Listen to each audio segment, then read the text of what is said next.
Unbelievable. We're asking, what is the best explanation of the universe, God or naturalism? I'm really excited about today's show because two eminent physicists are joining me on the program. We love doing these kinds of debates on Unbelievable. Luke Barnes joins me in studio. He's an astrophysicist researching at the Sydney Institute for Astronomy. He's a Christian, believes that there are significant elements of our growing knowledge of cosmology that are consistent with a theistic worldview.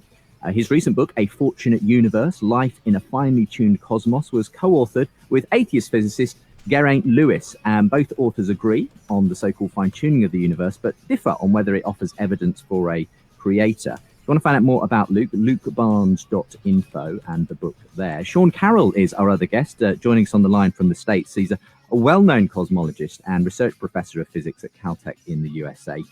Sean is an atheist. His most recent book, The Big Picture, on the origins of life, meaning, and the universe itself, sets out why he believes naturalism best explains the nature of the universe we inhabit, as extraordinary and mysterious as it is. And, well, rather suitably, he's got a similarly titled website to A Fortunate Universe. His is preposterousuniverse.com if you want to find out more about Sean and his regular blogs there. And so today we're going to be examining why both these brilliant cosmologists come to such different conclusions about whether there could be a divine origin for the universe. We'll be talking about poetic naturalism. We'll be looking at whether there is a divine cause for the universe, whether fine-tuning of the universe proposes evidence for design, and so on. All important issues, ones we've done before in various ways on Unbelievable, but always so interesting to get new guests and new takes on these issues. So Sean and Luke, welcome along to the program. Thanks for having me. Thanks. It's great to have you both. So let's start with you, Luke, as you've flown all the way from Australia to be on the program today. Not really. You've got other things to do, I think, with your time while you're here. But you're over here on just a little sort of speaking tour with your co-author, I believe, Geraint. Yes, we'll be around the place. We'll be speaking in various places around the country and telling people sort of both sides of what this whole fine-tuning thing's about.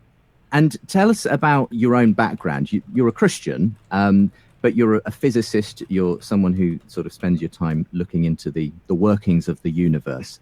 To what extent would you say the two kind of cooperate with each other in terms of your study in the area and whether it does or doesn't sort of tie in with your belief in God?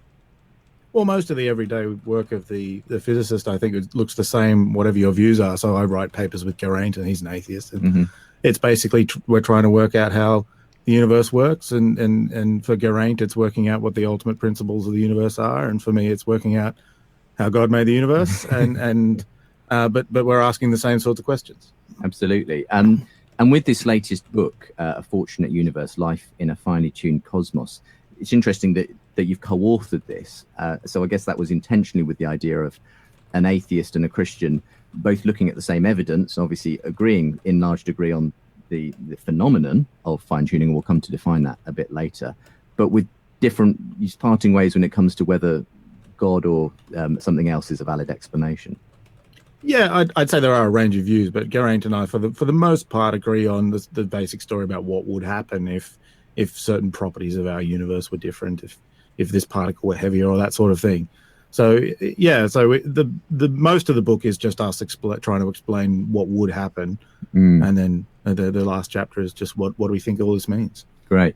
And do you find that there's a sort of significant conversation going on in the sciences around the kind of metaphysical implications, I suppose, of cosmology and fine-tuning and that kind of thing? Because obviously I live and breathe the world of sort of Christian apologetics and theology, so maybe I have a see it more than it actually is. I don't know whether generally physicists are talking about the way these things connect with questions about ultimate causes and so on. If they do, it's usually in the pub, I find. So there is a sort of scientific question of fine-tuning about why these numbers have the value that they do. And there's, I was at a conference a couple of months ago which brought together scientists and philosophers to talk about that sort of thing. And so that conversation's happening, and in the pub afterwards, there's a lot of talk about what it means. Okay. So I'd love to be part of the conversation. I'm sure it would all mostly go over my head, but in any case, it's great to have you in the UK for a little while and able to come into the Unbelievable studio and talk about this stuff, Luke. Thank you for coming in. Thank you. Sean Carroll is also on the line from the US, well-known cosmologist, research professor of physics at Caltech in the USA. Sean, have you sort of basically been involved in science since as long as you can remember, would you say? Science, yeah, I probably got interested in back when I was around 10 years old, reading books in the library, hearing about the Big Bang and black holes and quarks and leptons. And I thought, I want to do that for a living, whatever it is. And so far, so good. I've not grown past the ambitions of my 10-year-old self. Great ambition to have from 10 years old. What about your atheism, though? I think, are you happy to wear that label, firstly? And is that something that has always been there, or something that you adopted at a later stage in life? I'm happy to wear it if someone says that I'm an atheist. I don't disagree with them because it's true. It's not the first self-description that I choose just because the obvious reason that it's just saying something I don't believe is true rather than something I do believe is true. But I wasn't born an atheist. I guess that technically I was born an atheist. When I literally was born, I didn't have many beliefs about the bigger picture questions, but I grew up in a fairly mildly religious suburban white American family, going to an Episcopalian church, etc. And it was gradually through my junior high school, college years that I became more clear about what I believed, and that was an atheist point of view. And you've never seen any reason to adopt any other kind of worldview than that? No, not at all. Okay. Obviously, you've very much been involved in some of the, fairly high-profile discussions at this level. I mean, again, I suppose I'd ask the same question as I did of Luke. Do you think this is a going concern generally, in the physics and in the community, as to whether there are theistic or implications to the kinds of things that science is telling us about the universe? I think that's an interesting question, and there's sort of two different levels to it. One is when physicists or scientists more generally come together to understand how the world works at the most fundamental level. How much of a role does God or something beyond the physical world actually play? And there, the answer is almost zero. There's the occasional person. Don Page is a good friend of mine, who's one example, who likes to throw God into his occasional cosmology seminars. But at the 99.9% level, whether you're doing molecular biology or chemistry or astrophysics, God has nothing to do with anything. And I actually think that's very telling. I think 500 years ago would have been a very different story. But modern science not only doesn't need to rely on explanations that are based on God, but doesn't even contemplate that would be a thing to do. The other level is, of course, the public sphere or the broader conversation, where, of course, a lot of people are religious.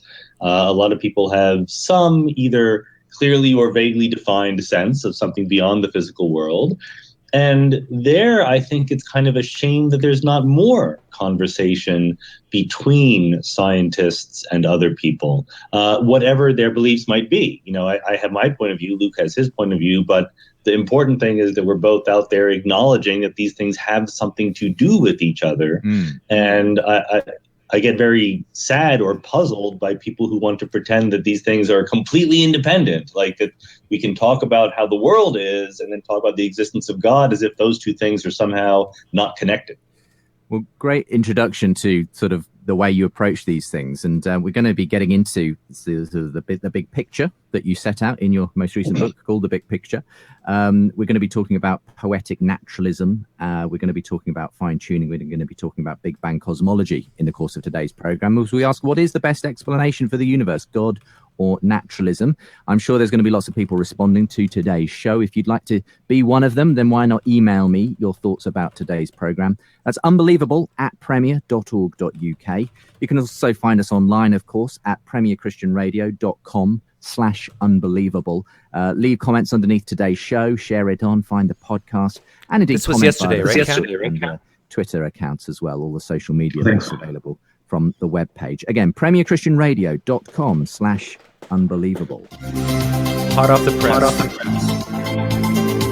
That Sean is talking about ontology and the things that we can do with science and commercial free. That we just look at the world and that's okay. Go ahead, Cam. So with Sean's introduction, did you hear anything in there that you thought was worth disputing? Disputing? Well, when he was describing himself, born and raised basically an atheist, I think he alluded to that he didn't even. Well, no, when he was talking about when you're in the science laboratory, whether you're a physicist or a chemist, God's not really mentioned. It's not needed. The concept of God is not necessary to do science, to actually do it. And so I thought that was an interesting statement. And the fact that he seemed like he, as a scientist, has no need for it. But this is still an interesting question of, we have this universe, what best explains it? What did you hear that you thought a Christian or theist might dispute? Not too much, but I mean, the idea that you can be born an atheist, I think, is like a controversial one. Oh, yeah. And you get that common retort of, okay, well, are rocks atheists? But that's an important question, because the default position of many theists is, well, I believe in God, prove that there isn't one. Whereas the atheist default position is, well, I don't think there's a God, I don't believe there's a God, demonstrate or prove to me that there is one. So the default position, the null hypothesis for the two different worldviews are very different. So another thing is that there's this kind of common theistic position that science can only really be done based on assumptions that require God. So, one assumption people think that science has is the uniformity of nature, and, that we can make inferences about the future based on the past and things like this. And I've heard quite a number of Christians claim that that's something that you really shouldn't be doing if you're a naturalist. And so when Sean says, that for most working scientists, God isn't playing a role in their, doing of science, I don't know, maybe Christians would object to that. Well, I would think just the opposite, as far as like if you do bring in the concept of a deity, of a all-powerful creator God, then you can question the uniformity of nature. Then it's possible that miracles, the suspension of the uniformity could happen. So it seems like God complicates science rather than helps it, because now anything could happen technically. But yeah, we should continue. We have to think philosophicly about these Yeah. things. I guess, Sean, in that level, you maybe part company slightly with some of your peers who might say, my position is simply the natural position, if you like. I don't need to defend atheism or naturalism or whatever, because it's sort of the de facto position. Whereas you're more keen on actually saying, no, we have something to present here, a kind of a worldview to actually defend at some level. I think that there's two separate issues here that I don't want to get completely mixed up together. One is the idea that we can say that there exists the physical world, obeying the laws of physics, and that we are then done saying things. That's sort of an ontological claim, and that is one that I disagree with. I think that there, as Luke says, there's more to talk about in terms of purpose and meaning and values and so forth. And we can have sensible, intelligent, cogent conversations about those things as naturalists, but they're not obvious conversations. We have to think about them and really work things out. So that is one way that some naturalists disagree with other naturalists. There's a very different issue about what needs defending. I think that I don't even know that many naturalists who think that their viewpoint doesn't need defending. And I think that one of the sort of frustrating ways that many people who disagreed with my book commented on it was that they took things that I thought I had presented a point of view and then argued for it and presented evidence for it. And they seemed to think that they were assumptions that I was making rather than things that I was concluding. I certainly don't think that naturalism is a priori or just, something that doesn't need defending. It's one of the hypotheses on the table, like many, many others are. I think we come to naturalism by reasoning and collecting evidence. You do not start with it as an assumption. Do you have a problem with the idea of as naturalism as a... I have a problem with what he just said, I think. Do you, Cam? He's saying that we shouldn't come to naturalism as an assumption, but technically the presupposition that the universe actually exists is an assumption. It's right, but it doesn't include that the universe has no supernatural entities, right? That's true. So it's sort of like almost agnostic about what the universe contains. It's more like a realism in the sense that the universe is there. Okay. An explanation of, something we arrive at through a process of reasoning and looking at the world around us, Luke. Well, that's a perfectly intelligible claim, and it's one that Sean he's absolutely right. He sets that out in the book. He makes an argument. There's no unexamined assumptions there. He's right in the thick of it. So I agree with all of that. I disagree with the conclusion, of course, but there's no assumption of naturalism in the book. It's something he argues to. There's no assumption that science will just answer all our questions. There's nothing else left to do. That there is a sort of philosophical arguments there. I mean, I'm guessing from the way you're speaking, though, what you're finding Sean's approach quite refreshing here, because I assume you've heard too many times science is naturalism or something, that the two are kind of somehow, the two are perfectly equated in some way, that if you're committed to the scientific method, you're committed to naturalism by default or something. Yeah, I have heard that view that we don't. It comes up actually from a lot of scientists who are atheists who then decide that they need to attack philosophy, which is not something that Sean does. But you do see that view. I do. And they will simply attack philosophies. If there's nothing else to do, we'll just keep doing science. And are you willing to name a name of it? Well, I mean, there were attacks against philosophers by Lawrence Krauss and Neil deGrasse Tyson, and even Stephen Hawking, someone as eminent as Pine him, Creek, saying that philosophy is dead and philosophy can mess you up and philosophers are moronic and these sorts of things. But that's not Sean is much more careful and sophisticated than that. Do you think people who do kind of dismiss philosophy and say all we need is science are making a mistake? Yourself, Sean?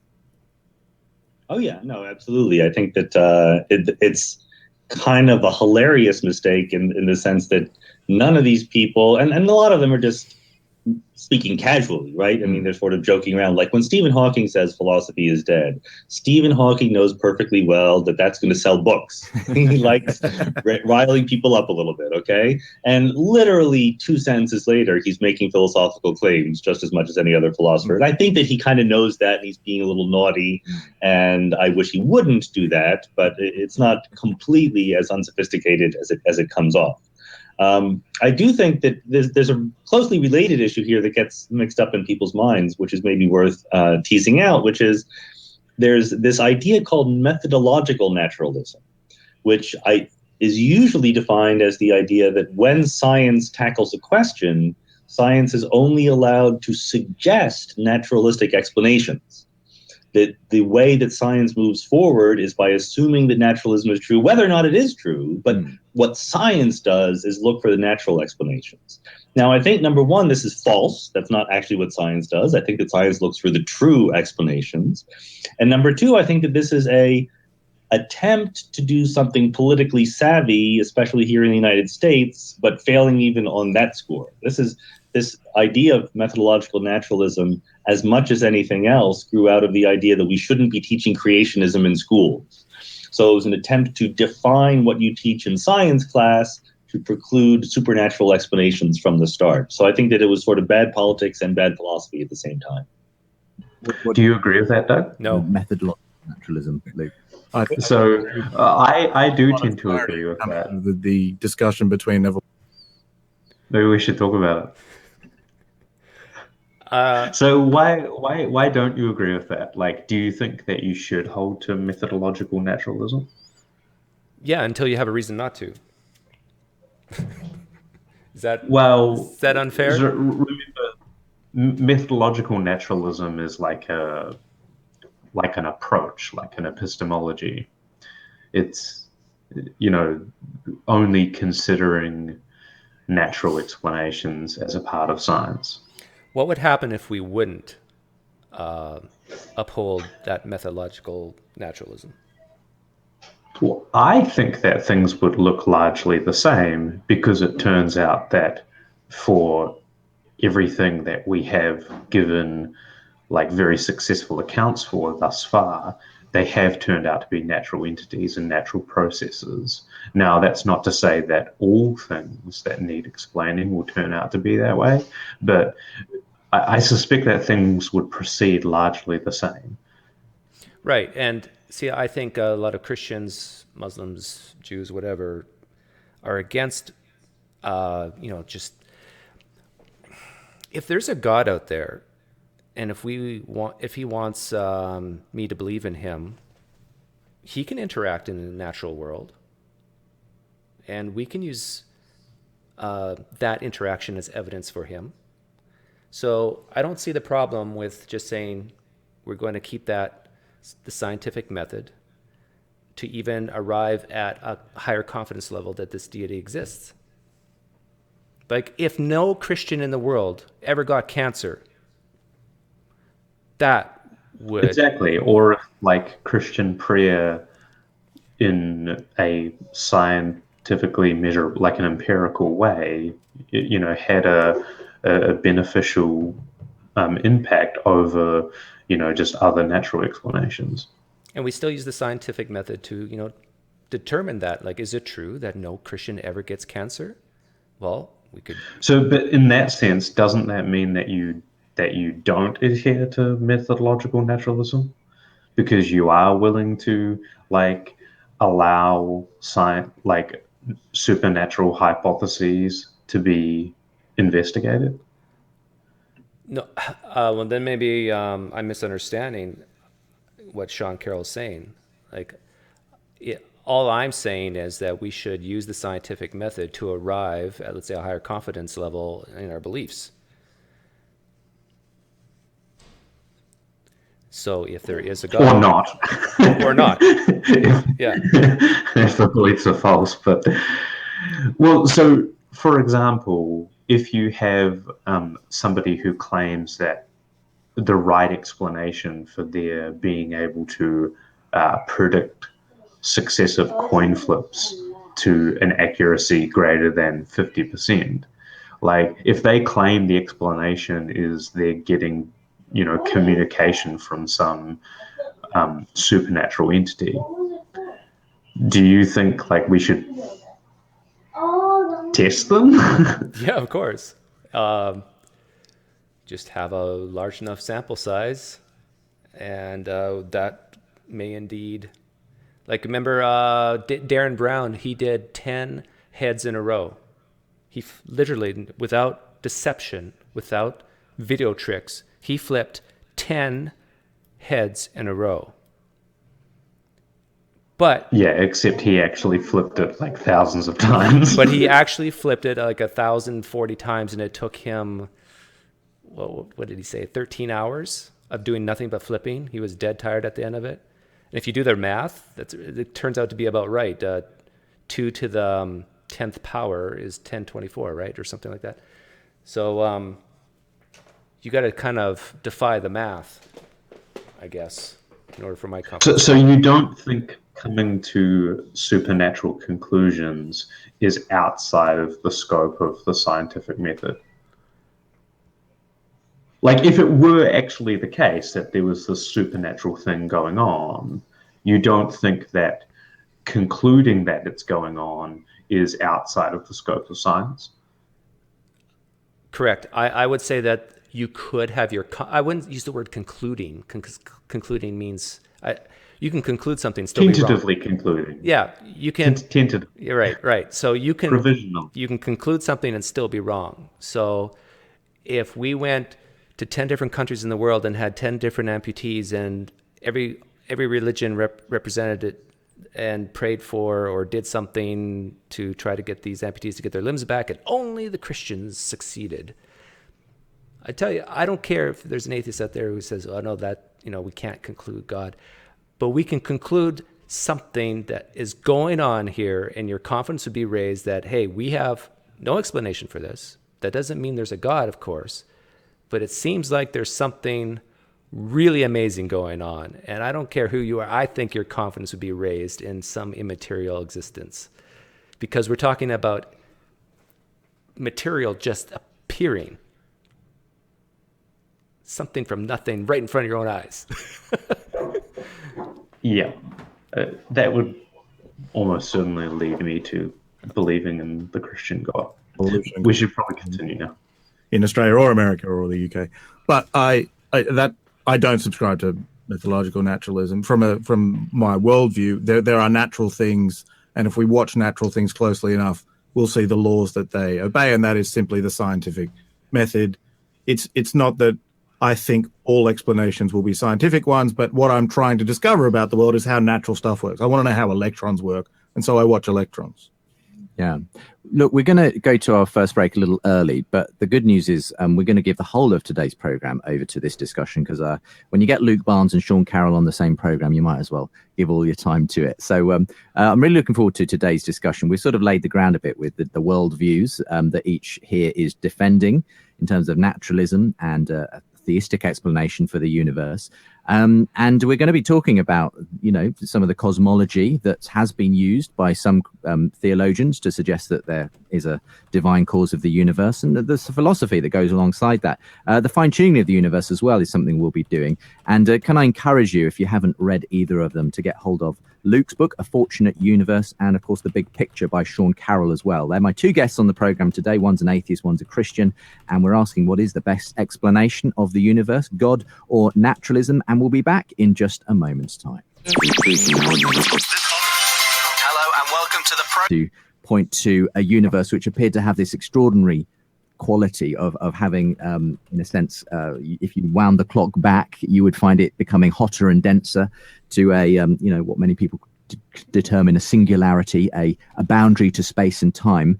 Well, some people, go as far as to call a beginning, if you like. And that, in a sense, got a lot of people excited about the possible, is this the equivalent of creation ex nihilo and so on? Could God be the explanation for this? I mean, I don't want to put words into your mouth, though. So where do you approach this as a physicist, as in someone who obviously does believe in the possibility, Luke, of a divine creator ultimately behind the universe? So I think there are some very interesting clues, and they're at that level. It's kind of interesting that over the last, say, 80, 90 years of cosmology, that some cosmologists who were trying to understand how the universe worked looked very hard at their models and found that in those models there was something that looked an awful lot like a cosmic beginning, a point you couldn't extrapolate back past in time. Now, there's been an awful lot of back and forth in science then. People have, tried to take that out of the beginning, put it back in the beginning. There's all sorts of things coming into play there. What really interests me as a cosmologist is there's a great big question mark at the beginning of the universe where we're not quite sure what's going on, but there's a lot of things that point to a beginning. But if you're a naturalist, if there was a beginning in the universe, you just have to say that the universe just came into existence and that's all there is to it, as a brute fact, if there was a beginning. And I think that's something that worries me a lot about naturalism. So before we come back to Sean on this, are you essentially saying that your theistic outlook, as it were, is more consistent, sort of carries better with the evidence from science on this front than, as far as you can see, a naturalistic, brute factish kind of ness of the universe does? What I'd say is, if it turns out that our best cosmological ideas make it more likely than not that the universe has a beginning, that's something that I could personally, it wouldn't keep me up at night. In the same way that the entire universe popping into existence out of nothing might keep a naturalist up at night. It's another question whether we have those clues. I think we do, but Sean will have his view on that, and every cosmologist will have their views on that. Yeah. I mean, we're going to be simply grazing the surface of what is a huge area here, Sean. But do you want to sort of briefly spell out why, in your view, we don't have to jump to any kind of supernatural conclusions, even though, a lot of what the cosmology tells us looks something like a beginning to the universe. Yeah, well, as you indicate, there are lots of issues to talk about here. Let me just see if I can remember everything that popped into my mind over the last 10 minutes.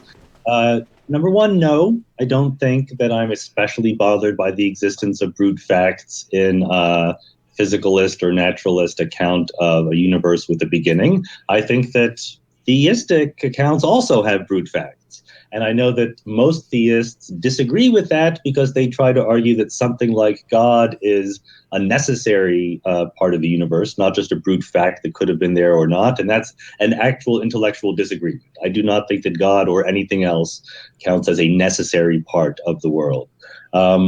Number two, there's this very, very difficult time we have in talking about the idea that the universe had a beginning. It is almost impossible to resist using locutions like Luke just used about the universe popping into existence. But I really, really want to try to avoid using those kinds of phrases because it gives the impression that there was something called nothingness, and then there was this temporal process by which the universe came into existence, which, no one really thinks that that's true. So there's no sense in which the universe... Except for theists. Some theists thinks that's true. Yeah, this one is... I'm glad that Sean did touch on it so directly, because it is a frustrating thing to hear repeated, despite people like William Lane Craig and Luke Barnes being told on numerous occasions that, and even knowing better, that that kind of language is misleading. Why is that language misleading? Let's spell it out. Well, just as Sean, I think Sean Carroll just adequately explained why it's misleading. Well, there's two reasons. Like, one, within cosmology currently, it isn't settled at all by any stretch whether or not time actually came into existence with the Big Bang. So general relativity would lead you to believe that, because the solutions to the GR models, like, for example, the Boyd-Aguth-Lincoln theorem, do say that it came into existence. But most physicists are aware that a combination of quantum mechanics and general relativity will be required to make that kind of conclusion hold. That you can't just analyze it within GR alone. Now, the other problem is that even within GR, like, it's false to speak of there being like a time before and then a time after in which the universe first didn't exist and then second did exist. And I think part of the way in which William Lane Craig in particular gets away with using that language is that he holds to this view called the A theory of time, which, interestingly, most physicists don't actually hold, which allows him to talk about temporal becoming in the way he does.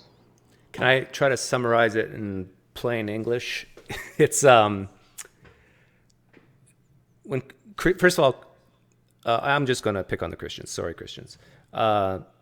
Christians get so excited when they hear the universe has a beginning, because then they can say, look, Genesis is right. Oh, isn't this amazing? But the whole problem with saying that the universe, which is space, matter, and time, that a lot of people say, had a beginning, is you can just ask the question, well, was there a time when there wasn't a universe? And of course, Doug, because it starts to hit them that, oh, if you say that the universe had a beginning, well, what happened just before that? That whole concept of time gets really messed up. And what Cam is saying, William Lane Craig says, well, but there's time and in a temporal sense where you have consciousness and things happening sequentially in a way. I think that's what William Lane Craig argues. And so that's why he says there has to be a personal God. But notice, Christians, when William Lane Craig says this, that there's time in a temporal sense, your God then is bound by time in a temporal sense. Yeah, so it might seem really unfair for us to be talking about William Lane Craig as Yes, if let's get rid of Luke him. holds his views. But the reason why I brought it up is because William Lane Craig uses that phrase, the universe just popping into existence, just like Luke Barnes did earlier.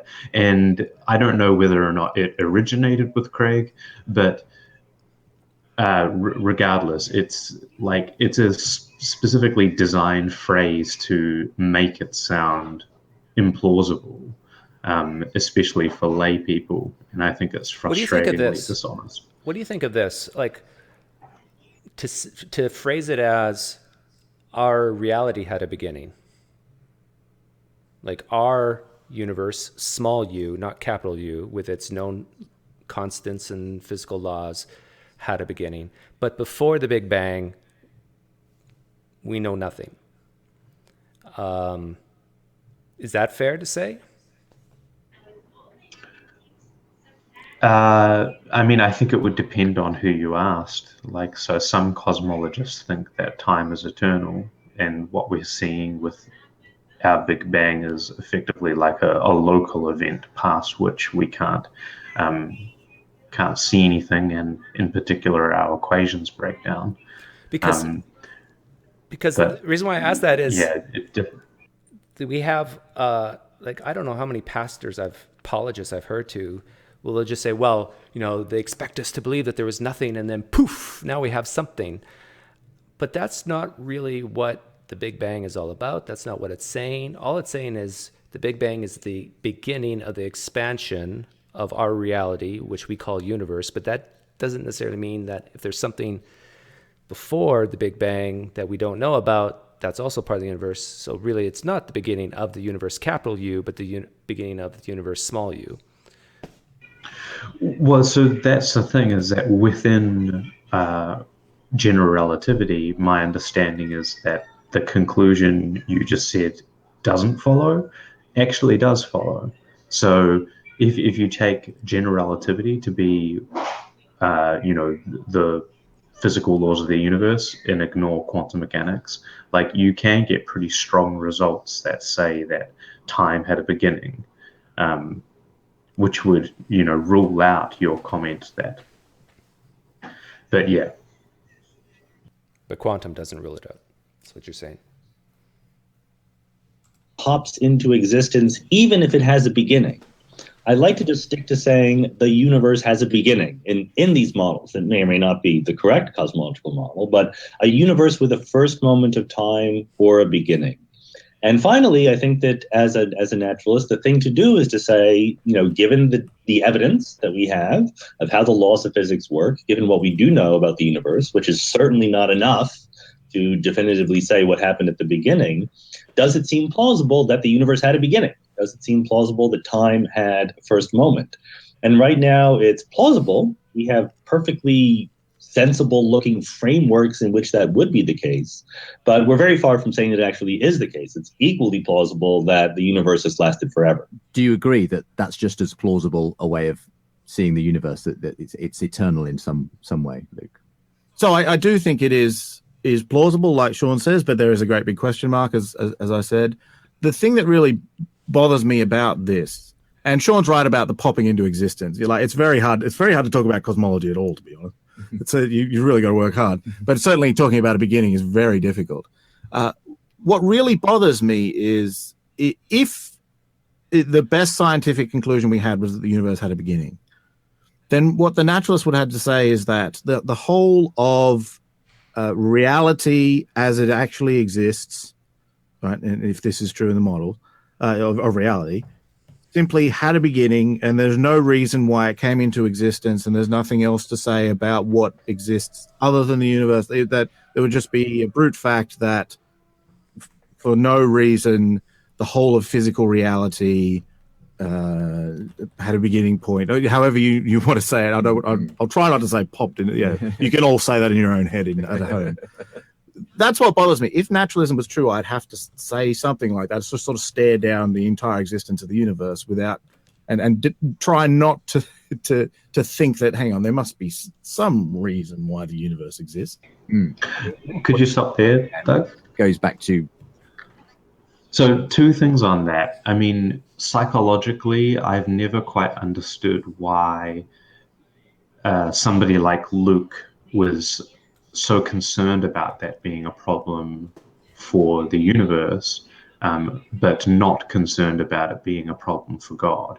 And I know that that's like this really kind of basic atheist objection, like, oh, well, you know, what explains God? And of course, like, natural theology considers God a necessary being, but it seems that like it's just a curiosity stopper. Like there's no particular non like axiomatic or like just simply a priori asserted reason why God wouldn't also need an explanation. But further to that, like this concept of things occurring and always needing an explanation, it's problematic because most Christian theists believe in libertarian free will, which is a scenario where there aren't explanations for why one choice was made out of others, and like it's just a brute fact, but they have no problem with that. Yeah. So what you're saying is that if a Christian or a Muslim or a Jew says, well, okay, let's say the universe did just pop into existence. Well, why? What's the reason? Why don't they ask that same question about free will? Why? Why did you choose one thing over another? Is it really just a decision, a choice that just popped into existence? Or was there causal factors before it? Is that what you're saying? Yeah, and there's also naturalist accounts of that make the same move as the necessary being move that the theist plays. So there are forms of mathematical Platonism where it's argued that the universe is just identical to this necessary mathematical entity. And so it's not as if like naturalists don't have a similar move to play if they really want to. It's just that they don't tend to do that because they don't believe you can just call things necessary and then be done with it. They're interested in actually trying to find genuine explanations. Yeah, and I to my chagrin, play that game when I'm talking to precept Calvinists. Whatever they say, well, God's necessary, I'll say, well, the universe is necessary. It just is. My God's eternal and outside of time. Well, my universe is eternal and outside of time. Not this universe, that our reality, but the one that came before it. Well, where's your evidence for that? Well, where's your evidence for yours? We just go back and forth. It's like it's just a big game. But it's pretty silly. Yeah.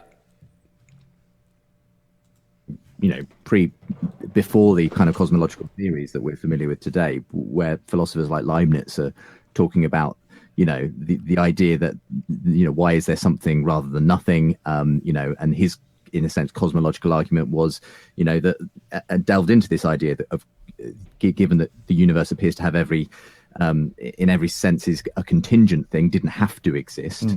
That it must have a cause in something that is not contingent, i.e. necessary, and that's where this idea of God as a necessary being. Now, you look like you wanted to come back on, what Sean had to say there about, he doesn't buy this idea of God as being the one necessary thing, and obviously Sean specifically spoke of God as part of the universe or whatever.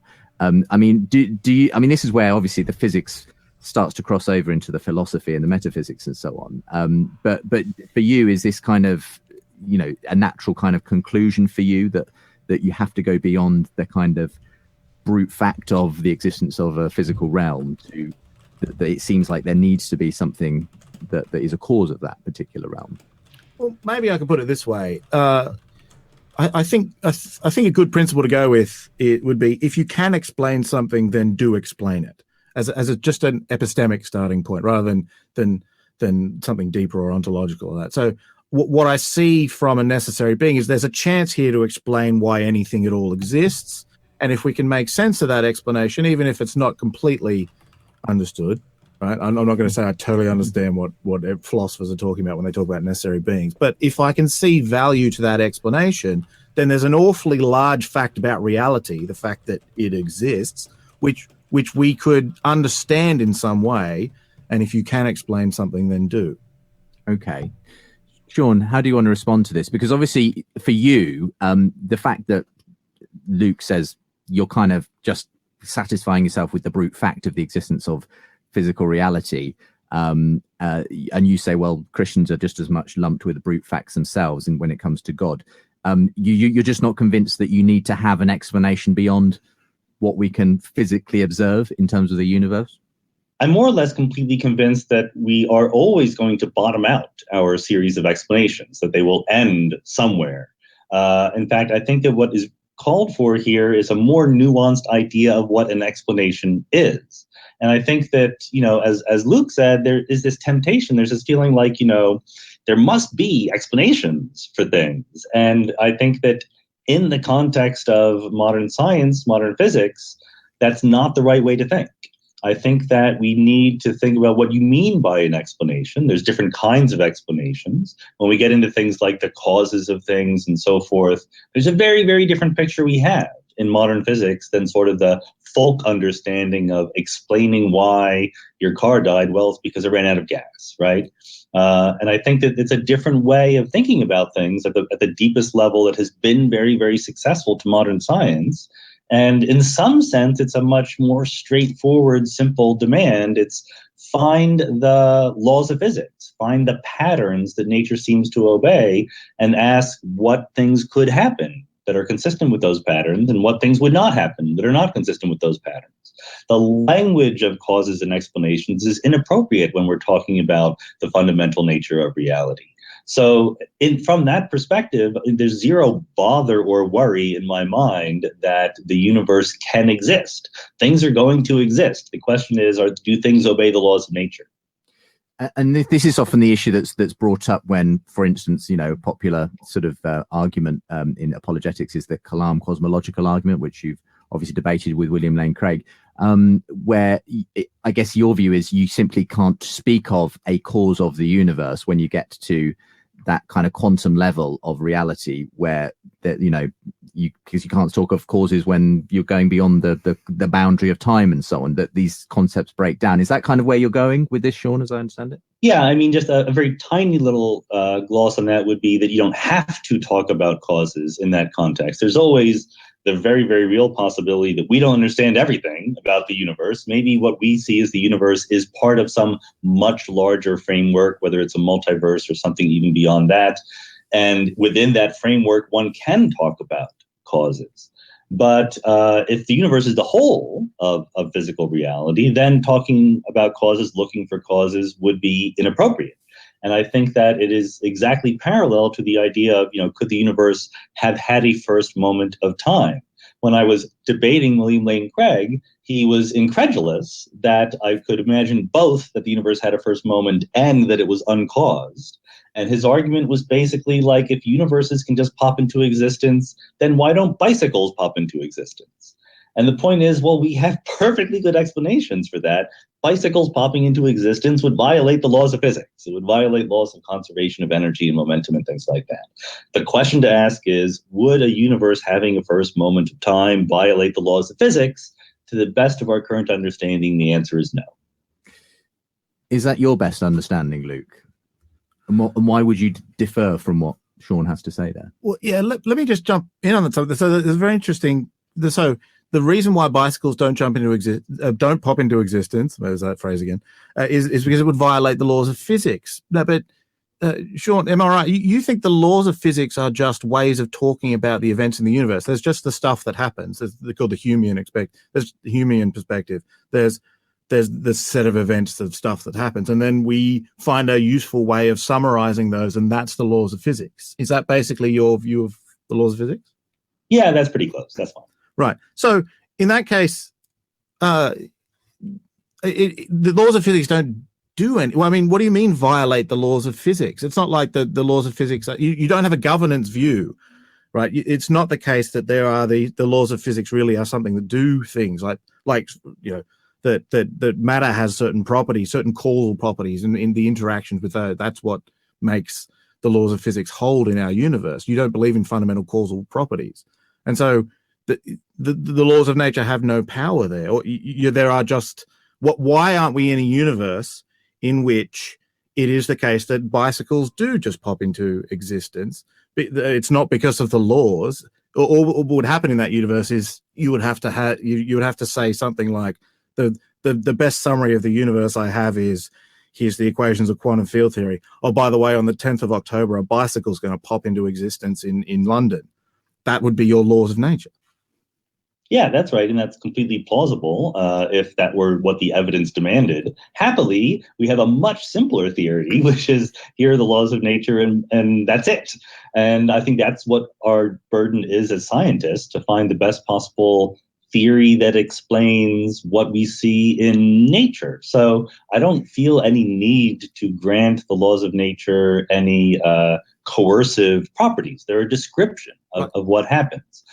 So the question about the origin of the universe, or the beginning, is compatible with the simplest descriptions of what we actually do see. Is it also possible the universe just had a beginning? If the answer were, if there were a different answer, if there was sort of the laws of physics that we noticed by doing our experiments and our observations here on Earth, and that was somehow incompatible with the idea or some notion we really wanted to hold true about the beginning of the universe, then I would count that as evidence against that particular view of how nature behaved.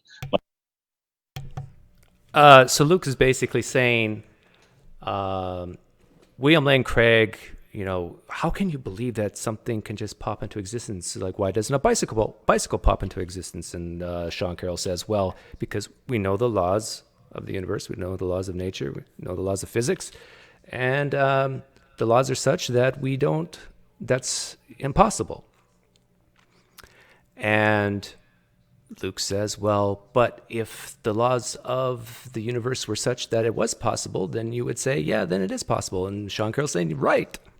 But that's not the universe we live in, is it? And am I summarizing it correctly, Cam? But you could actually imagine a universe. I think so. But you could imagine a universe, like if the multiverse theory is correct, where the laws of physics are different and where things could pop into existence. I think that's what Sean Carroll is kind of saying. And I think it's like understanding cosmology and quantum and all these things is like having your cat do calculus. It's like, for guys like William Lane Craig, it's like, what are you talking about? Well, I think it's partly because they're coming to the table with what I see as like folk psychology as the main driver of their metaphysics. And I know that sounds super complicated, but it's this, we have these kind of categories and ideas in our head, and like we see them as being in some way fundamental because whenever we look out in the world, like we see patterns conforming to them. But it turns out that like our best description of nature just doesn't use that language. It doesn't use the language of cause and effect in the same way that we use cause and effect, in the sense like, if I drop this cup, it'll fall. It doesn't work like that. And that's hard to understand unless you actually go and study physics. We need an explanation for why the universe exists. You'll hear that often said from many theists. But yet, again, this goes back to special pleading. Does Yahweh, the concept of Yahweh, if Yahweh is real, does he ever, if he's a personal being with thoughts, does he ever wonder, why do I exist? Like, it seems like there's a special pleading that you have to have an explanation for the existence of the universe, but not for your God. Yeah, and I mean, don't get me wrong, like, I think it is like virtuous to seek to understand things. And when things do actually have explanations, we should be pursuing it. And it can be very difficult to tell whether or not they do or don't. And to conclude that they don't have an explanation, I think is almost always going to be premature. I think that what we're going to find is we just continue to provide better accounts of why things are the way they are at a more and more fundamental level. And it might be the case that we hit rock bottom, but I don't think that we can demand that we will or that we want. Just that we have no evidence against them. The evidence that we have is all completely compatible with the idea that there are patterns in how nature behaves here around us, and those patterns are consistent with the universe having a beginning. Right, but remember the question. The question was, why aren't there more, if there are brute facts, like the existence of the universe, why aren't there more brute facts? That was the question. And the question was, what, for example, why don't bicycles appear in this room right now? And it sounded like the answer you gave ultimately was, well, thankfully in our universe that doesn't happen. But that's not an explanation. If brute facts are allowed, why aren't there more of them? And if the real problem is, if you allow brute facts, they don't have reasons. And so there can't be a reason why there aren't more brute facts or less brute facts, or only universes are brute facts rather than bicycles being brute facts. So the objective. So, and I mean, I don't know Luke's views here, but I mean, the thing that comes to mind is that a lot of theists genuinely believe that in the world there are brute facts going on all the time in the decisions of our will. I mean, that's my understanding of libertarian free will, and you can find even like very sophisticated theologians who hold that position, and that's the way that they talk about it. They would say that there isn't a particular reason why one outcome comes over another. And this, like, I'm not caricaturing them. There will probably be people who don't agree with my characterization of it, but there are many, many sophisticated theologians and philosophers that do think that that's the way it works. Substitute free will choice with the bicycle. Really, what Cam is saying is the same thing. If you're saying, well, why? If you believe in free will, you got to ask yourself, okay, why don't bicycles just pop into existence? And we'll say, well, that's just how our universe works. If you're a theist, if you can admit that, that just doesn't regularly happen. Well, now apply that to your own choices. If you believe in free will, that they just pop into existence, that you have the steak, you have the lobster. I choose lobster. It's like, did that just pop into existence, or was there causal factors that led up to it? Just like there's causal factors in the construction of a bike. You usually they think that there are some causal factors, but they don't think that those causal factors ultimately explain the choice among options. Just like 99%. Like there's a story that you can tell about neurons firing in the brain, but they don't think that that is the ultimate story.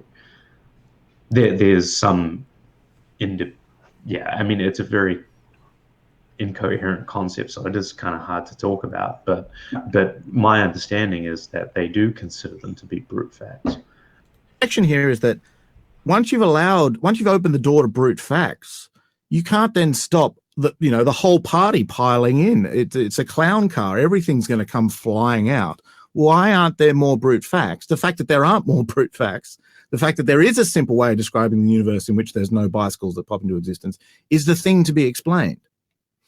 Yeah, but it may not have an explanation. I don't think we have the right to demand an explanation for that. I think that the fact that there are very few brute facts is a brute fact.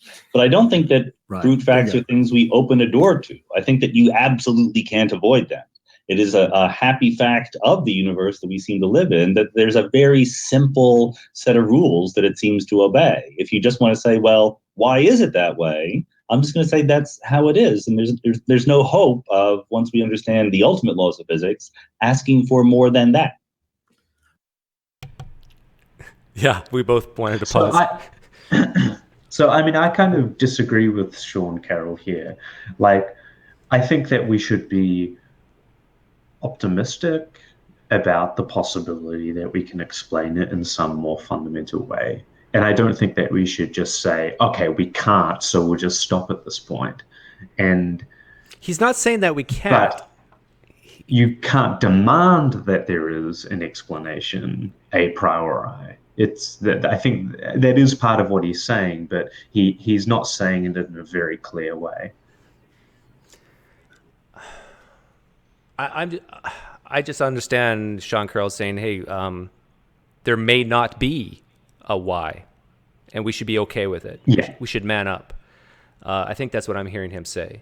And I think if I was to guess about his motives for why he's actually even talking this way, is because theists, Christians, Muslims, they don't ask these same questions about the nature of their God. Why is God's nature the way it is and not some other nature? Is it arbitrary? Like, what's the brute facts about the nature of their God? Why do we have so few? Do we have few, or do we know it all? So everything Sean Carroll, or everything that Luke is demanding of the universe, you could demand of the nature of the deity he believes in. Yeah, I agree. I think that there are a lot of properties of God that theists don't argue are derivative or like caused by some other deeper explanation. Okay, can I just jump in quickly? You said we don't have a right to demand an explanation.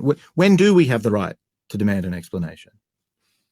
Well, in the context of some bigger picture, right? So we say we explain why bicycles don't pop into existence because there's something called conservation of energy momentum. And then you say, well, why is there conservation of energy momentum? Well, because the laws of physics have this property that there's certain symmetries. Why do they have that property? Well, I don't know. That's just it. That's the bottom, right? I think that there's absolutely no way out of hitting a bottom at these chains of explanation. Whereas you, Luke, appear to be open to the idea that we haven't hit rock bottom when we get to the fundamental laws of physics, of reality. You think that it's perfectly feasible to say we don't have to assume a brute fact here about reality. We can say this could have an explanation beyond itself in God, in something that is necessary, in that sense of, I guess you digress from the way Sean sees it, that God's just another brute fact. You don't see God having quite the same kind of explanation. It's a different kind of explanation, presumably, to just that there is a universe in that sense.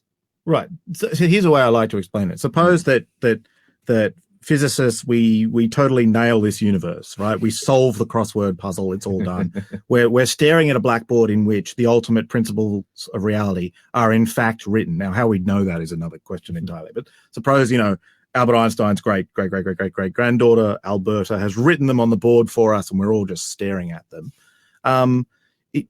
The question is whether, certainly first implication is we all high five, because that would be a phenomenal achievement. But the question then is whether we would be okay with just saying that's the ultimate principles of reality. If you have any more questions that try to go deeper than the blackboard, just swallow them and like, we've reached the end, that's all. Or is there questions raised by the blackboard which you would still want answers to, like why is there a universe which is described by the stuff on this blackboard? Why is there stuff at all? Why does it obey scientific laws at all? Why is it particularly, presumably rather elegant, beautiful mathematical principles? So maybe, yeah. So what Sean is saying, I think, just correct me if I'm right, is we'd get to the end, we'd look at that blackboard and we go, high five, we're all done. If you've got any further questions, well, we've bottomed out, so just deal with it. Whereas I think if you can explain something, if there's a level of explanation which can help us understand why that blackboard and why all those other questions, we should go for it. Can I just jump in with a question maybe for you, Sean, which is one of those examples which I find fascinating, but I don't think gets talked about often enough, actually, is the elegance of the physical sort of geometry of the universe, the mathematics that Eugene Wigner did. Again, I just want to, like what Luke just said, let's say you could explain the whole universe and write it down on a blackboard, and you look at it and it's an existential question. Like Luke is really pulling on I think the evolutionary existential needs in humans to know why. But again, it's a special pleading of sorts because they do not require the same why for their God. Like, why exactly is their God that they believe in the way it is? Why is their God even existing? Right. Well, which is what I was pointing out earlier, is that I think there's some kind of there's some kind of interesting psychological question here of why it is that it feels like God is a answer for which those types of questions are irrelevant. Because I don't think it's justified simply by the concept or by asserting that it's a necessary being. But I don't know whether Sean will get a chance here, but I thought it was unfortunate he was characterized as closed. If you had all of those equations written up on the blackboard, and you had realized that for all empirical phenomena, those equations were the explanation for why you observed it, I don't think that Sean is saying, and I might be wrong about this, but I don't think that Sean is saying that he's closed to the possibility there might be a deeper explanation for why those equations over another. He's just saying that if you find it very difficult to find a deeper explanation, and you pursue the attempt to find a deeper explanation, but you don't find an adequate one, you first of all, don't just get to assert that something else is the explanation for it and have that get a free ride. Right. But you also don't get to demand of the universe that it must have an explanation. Like, you still leave on the table that it's possible that it might not. Right. Yeah, the universe owes you nothing. Described as the extraordinary effectiveness of mathematics and so on, which I have heard theologians and philosophers, theistic philosophers use again as a sort of consistency with a theistic worldview, that we would expect to find that kind of a beautiful symmetry of equations and so on. But I guess again, on a naturalistic view, it's just a brute fact. It's just a kind of extraordinarily lucky coincidence that we happen to live in a universe that's so eminently discoverable, and that we can plot on with a pen and paper and so on. And where do you land on that? Do you just sort of have to say it just is the way it is, and we're very fortunate, or do you see that there's a legitimacy in, I guess, what Luke is saying, which is no, that's begging, and that's crying out for an explanation beyond itself?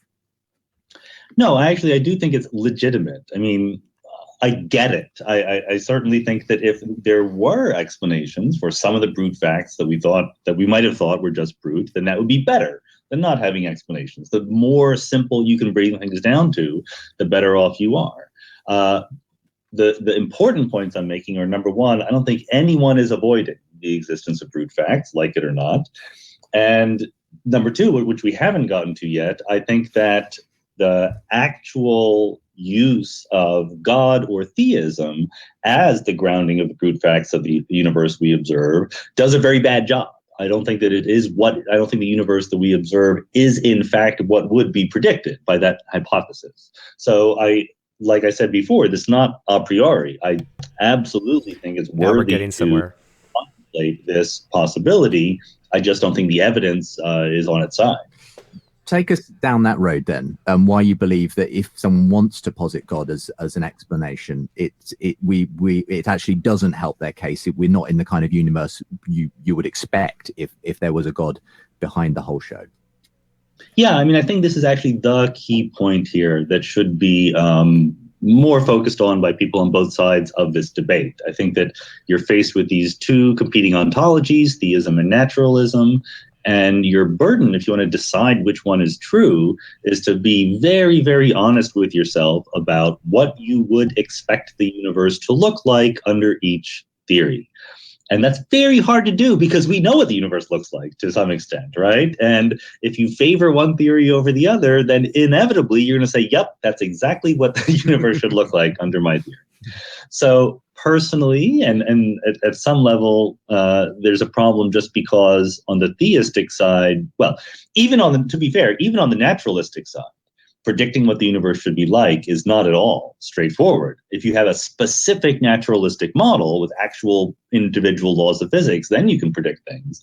But just saying naturalism doesn't tell you much about what those individual laws could be. So you can imagine many, many different possibilities. And I think that in the case of theism, it's even worse, because the kind of things that you get as a specific theistic model are far less constrained and rigorous and clear than they are in a specific naturalistic model. You may have noticed that there are theists in the world who disagree with each other about the nature of God, what God wants us to do, etc. And I think that if I try my best to be honest about what I'd expect the universe to look like if God existed and had made it, then there's basically two choices. Either we human beings are important to God or we're not. If we were important, if we human beings had played some crucial role in the nature of the universe, to be frank about it, I expect the universe to be a lot smaller. We don't need a universe anywhere near the enormity and immensity that we see. Frankly, he would predict that the universe would be a lot smaller if a deity made the universe for us in mind, or that we are extremely important. This is exactly the thinking behind the flat earthers. I just thought I'd throw that in. Well, it's also the thinking behind what I see as much of the cosmology as presented in the Old Testament. Yeah. Like, if the idea of God that these people had in mind was a God that predicts and makes you expect what we observe, the incredible vastness of our cosmos, then they would have written that down. But I mean, of course, there has been a conceptual change in what God is between now and then. But it just goes to show that, like, at face value, there doesn't seem to be any direct connection between a conception of God as held by, like, the Yahwist of the Old Testament and the immensity of our cosmos. Us. We'll at some point get into fine-tuning. I know that Luke is an expert on that, and I think that in some senses the universe is way more fine-tuned than we would ever expect it to be, just for human beings to exist. And to me, that's evidence that it's a physical mechanism that is explaining the fine-tuning, not a theistic explanation.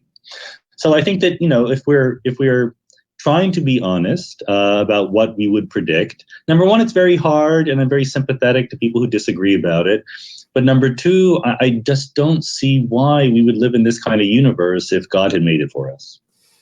We'll come back to these questions after a short break, and we're going to do another whole segment where we're going to get into these issues. And I think this is a good point at which to transition as well into talking about the fine-tuning of the universe as well in the final segment of today's program. Unbelievable. You can leave comment the aspect that he's written about in a book, and I suspect there are just some fundamental issues with generally the God hypothesis that Sean has as well, in a general way as well. But I mean, this does take us into the realm of the fine-tuning of the universe. I mean, perhaps where do you want to begin? Do you want to begin with fine-tuning and explain your kind of perspective on that, or jump directly to some of those issues that Sean was laying out in that last section?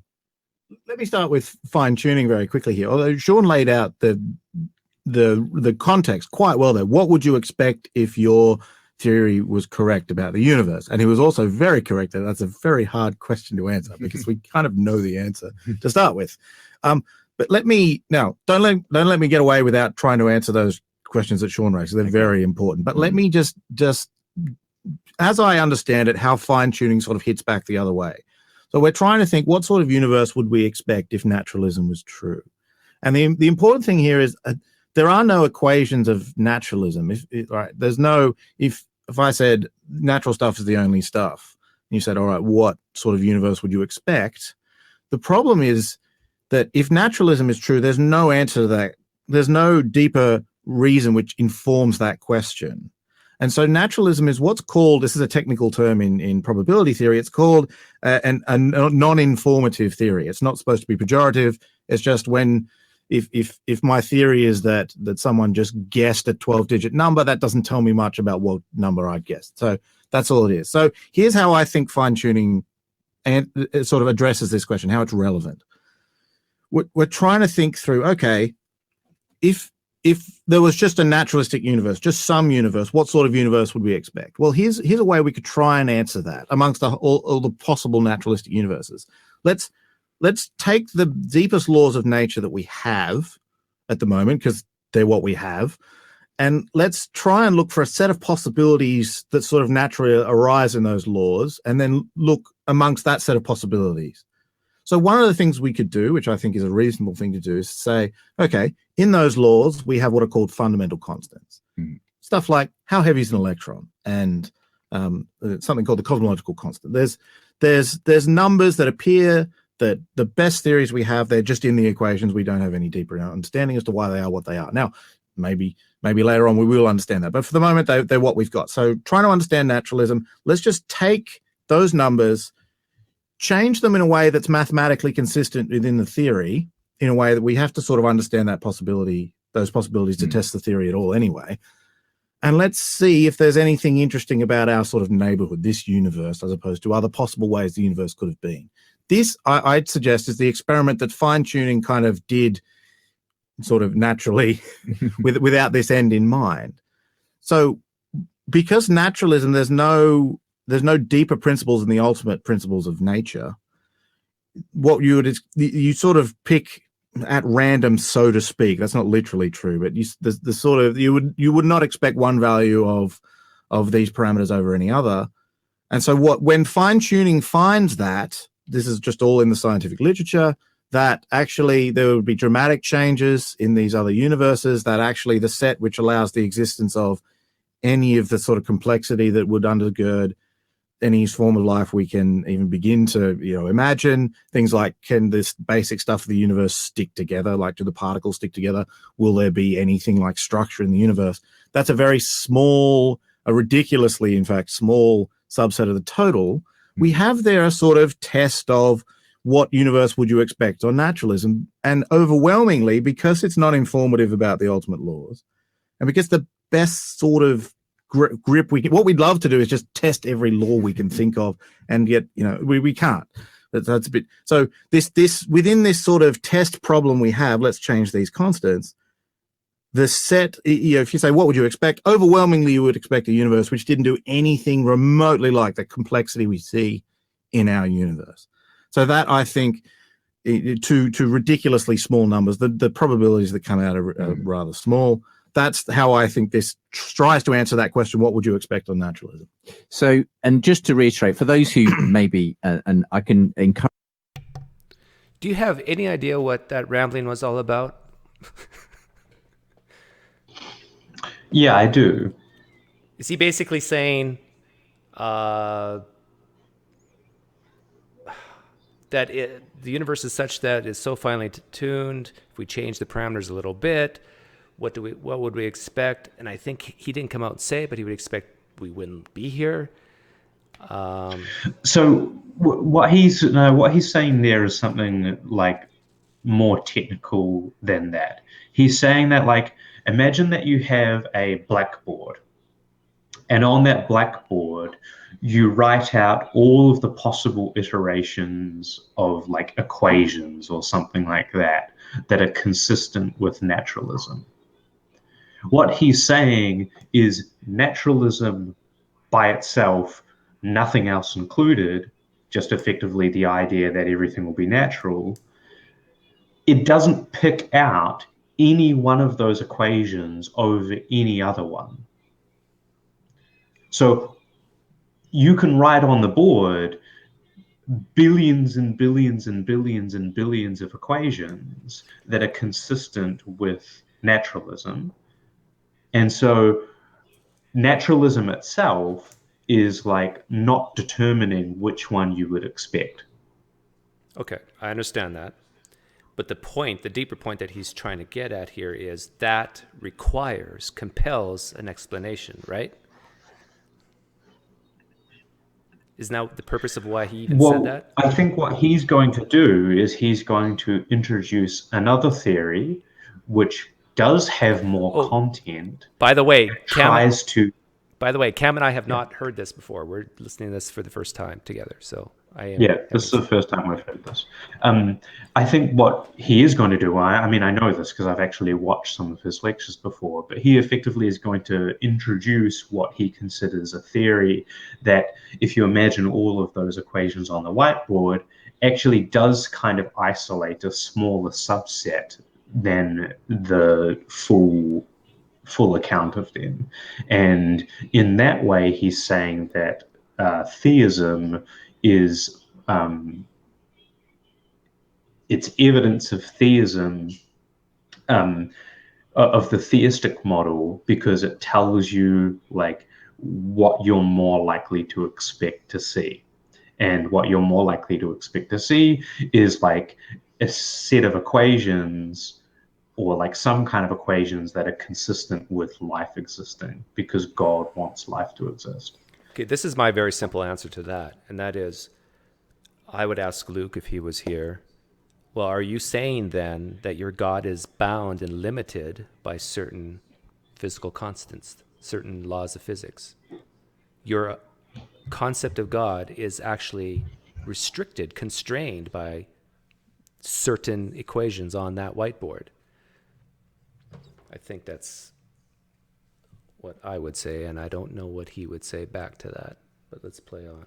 I encourage you to go and listen to some other programs that we've done in the past on fine tuning, but just to boil it down, it's this idea that, as you say, if you were to alter these fundamental constants and so on to the tiniest razor blade degree, you would not get a universe which could support life, because you'd find a universe which was too thinly dispersed, or where stuff couldn't bind together, or you can't get galaxies, planets, chemistry going, and that kind of thing. And so we live in a very, in a sense, unusual, as you would put it, fortunate universe. If naturalism is true, it's not the kind of universe we would expect. We would expect a universe that is sterile at some level in terms of its ability to produce life. If naturalism was the fundamental kind of thing at play. Okay, so far, so good in terms of describing the question that fine tuning raises in this regard. For you, Luke, God, theism, is again consistent with what we find ourselves in, the universe in which we do exist, and inconsistent with naturalism. Therefore, for you, it's on the side of a theistic explanation in that sense. Yeah. So when Sean raises those questions, they're very good questions, and I'm certainly not saying that I could sort of go into my cave and stare into the darkness and imagine a universe and get everything right. Given theism, it's just that when I try and weigh up those things, this test case of fine tuning says that naturalism, the probability is so ridiculously small that actually these worries about how you would predict something given God's existence don't compare. They are worries, but I can give them a probability of 1 in a billion, and still it wouldn't much matter. Now, let me just clarify something quickly. It's not that I started off as an atheist, came to fine tuning, and then voila, I'm a Christian. I'm a Christian. I grew up that way. This is something that makes sense to me within this worldview I have. And when I try and sort of step over into the naturalist shoes and understand fine tuning, I think it would bother me more than Okay. Okay, where do you want to take this from? And we will get to those questions that Sean had about, if God is an explanation, why are certain aspects of our universe overly fine-tuned, or is it too large, and so on. But I mean, where would you normally go with this, Sean? Do you kind of just have a fundamental problem with God as an explanation, or would you take it down there are other explanations out there, and we can talk about the multiverse theory and all of that kind of thing? Where do you want to go with it? I feel the need to say at least 3 things very quickly, and then we can sort of pick and choose which one to dive into. But okay. I'm not objecting to God as an explanation. I'm on the record as saying that the fine-tuning argument is the best evidence we have for theism. I don't think it's very good evidence, but I do think it is the best. It's a more respectable argument than the other ones that are out there. Having said that, 3 quick things. Number 1, I don't come anywhere close to accepting that we know that the parameters are finely tuned.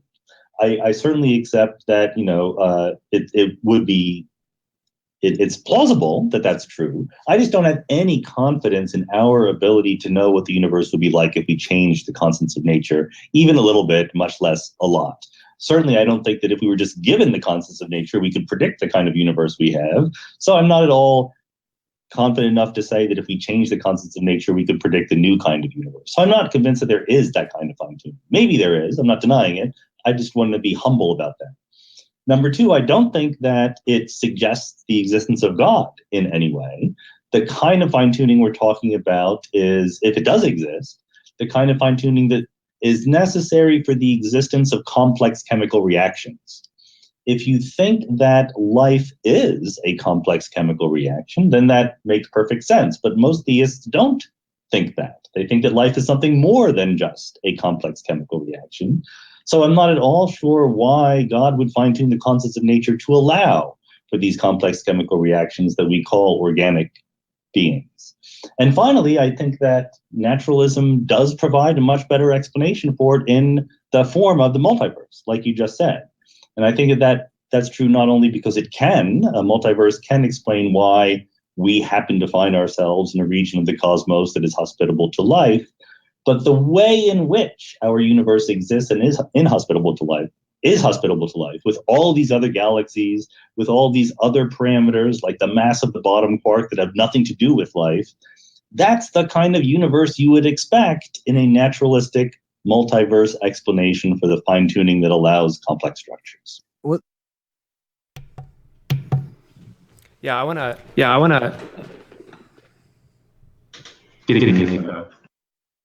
There's plenty for us to get going with right there. So why don't we see what Luke has to say in response to those three areas that you outlined very helpfully there.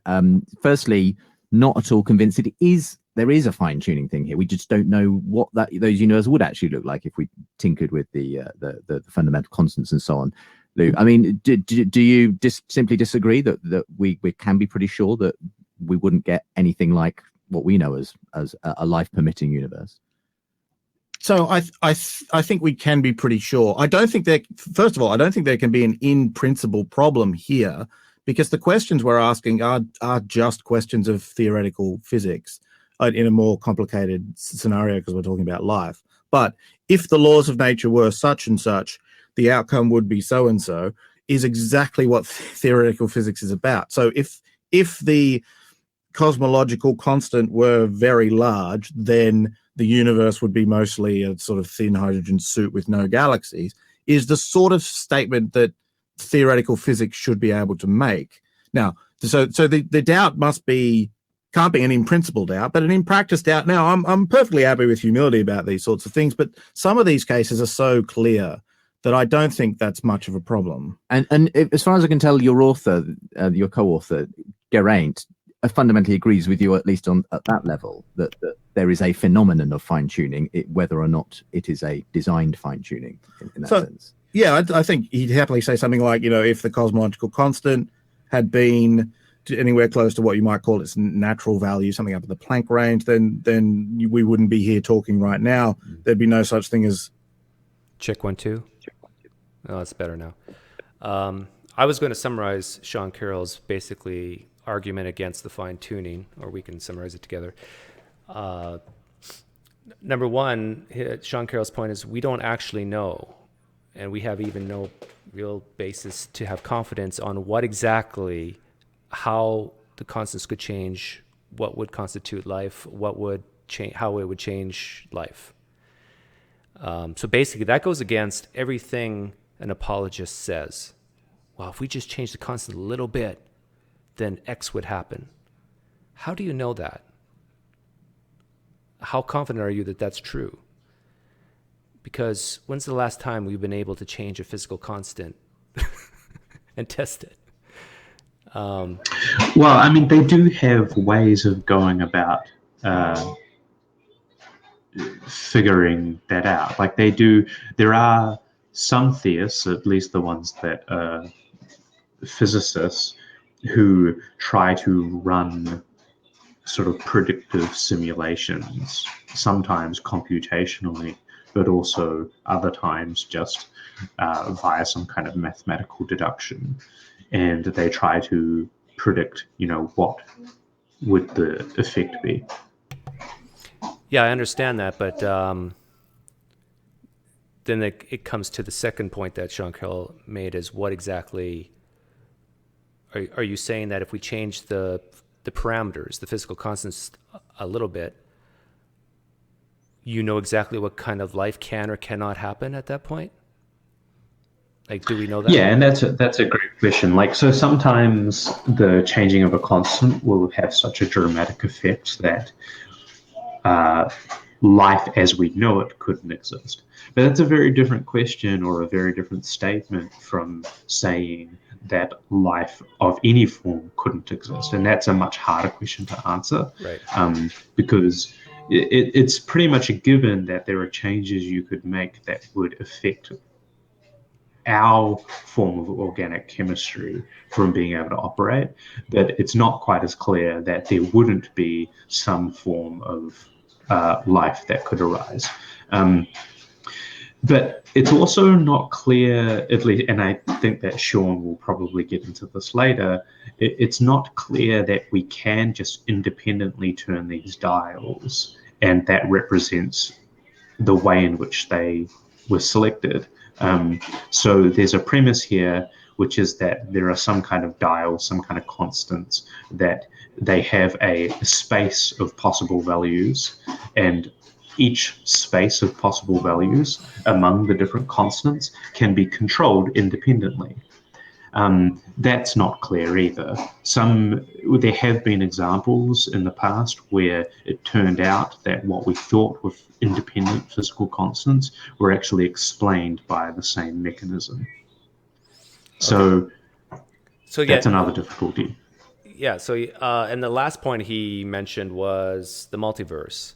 And so, like what I was saying earlier with Darren Brown, and he actually flipped 10 heads in a row without any cuts in the video. But how did he do it? Well, he flipped the coin like 1,100 times or something like that, and just waited until we had 10 heads in a row. So if you were to imagine these finely tuned constants, our universe that can sustain us as 10 heads in a row, well, if you have enough flips, you'll get it.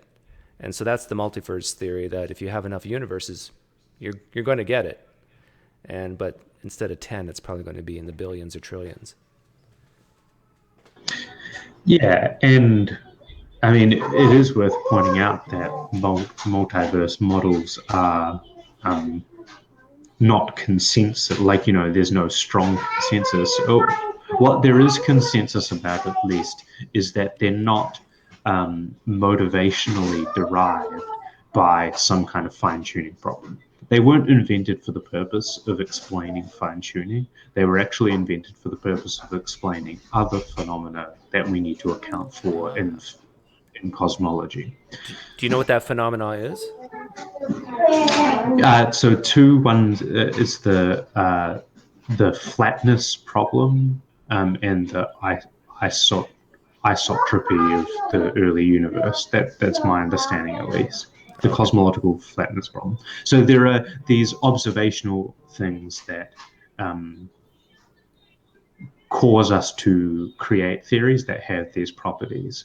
And as well, it's important to point out, it's not like somebody is just sitting there in an armchair going, what if there were many universes? Like, wouldn't that be cool? Like, wouldn't that be a neat idea? This actually comes out of a mathematical model. It's not an ad hoc let's just imagine that there were thousands of universes. It's not like that. And it's not like, oh, you dirty atheists you just hate God, so therefore you came up with the multiverse theory. It's not that either. Exactly. It's not that. Okay. It was come up with on independent grounds. As words or books or people or conversation. Sure. But none of it, even if I grant you the fine-tuning, says Sean, suggests God. Okay, where do you want to go with what he had to say about that? So the question of why would God fine-tune the universe, I think most theists would think that at least that our life, whatever it is supported in some sense by complex chemical reactions. So it's what I need is all the fine-tuning needs is sort of the inverse of that. If there were not these complex chemical reactions, then there wouldn't be natural life as the sort that we understand. Now, what you could say, what some people have say, well, even in a universe which wasn't fine-tuned, God could still make it the case that matter does the things necessary for life. So God, even in a universe where chemistry wasn't possible, God could make it possible by doing those sorts of things. God could simply bypass fine-tuning in a sense. Right. The problem is, I don't think Sean can say that, and I'd love to get his view on this, because Sean, as we said before, is a Humean. So what that means is that there's not two things. There's not the way that the laws of nature are, and on the other hand, the way the universe actually behaves. Those are the same thing. So you cannot say that the laws of nature are such that the universe wouldn't support life, but the universe actually behaves in a way to support life. That's something that Sean can't say. If I understand his view correctly, I'm sure he'll deal with it in a second. But more generally, I think at least we can understand why God might want to create a universe in which the way that people interact with each other is via an external environment, which is predictable in some sense, right? That's what gives us the ability to influence each other's lives in a morally relevant way. We're not just... Did he just say he knows why God would do something? Why he would make something in a way? I'm not quite sure exactly what he was saying. Yeah, I think he was saying that we can understand maybe why God would make the universe the way he did, because then people could interact with each other in a certain way. To me, it's getting to the motivations of this deity concept. Like, and I think, Cam, you're the one who even told me about this, that, okay, there actually could be a God of some sort, and there is a universe, but maybe this God didn't even create it. Like, you're assuming a motivation to create it. Right. So, and it's also important to recognize that probabilistically, the more attributes that you add to God in order for God to explain why the universe is exactly the way it is, with, for example, as Luke was saying, this organic chemistry that, creates this part of life that's different from the type of life that we have in heaven. Each time you do that, by adding this additional motivation, property, desire that God has, you're actually lowering the prior probability that God exists. And so by increasing how expected what evidence we see is on the God theory, you're at the same time trading off the probability by making your explanation more ad hoc, because you are adding these attributes to it for which you have no reason. So whenever we add like an additional detail to a theory, we have to have a motivation why it has that property as opposed to not. And the motivation can't be contained within the simple fact that we have some evidence that we want to explain. Because if you're only adding the property to the theory because you want to explain some particular evidence, you have to understand what's the phrase? Like, you're borrowing from Peter to pay Paul. You're taking some virtue out of one bucket and putting it into a different bucket. I want to make this very simple. So let's say the odds of a God existing or not is 50-50.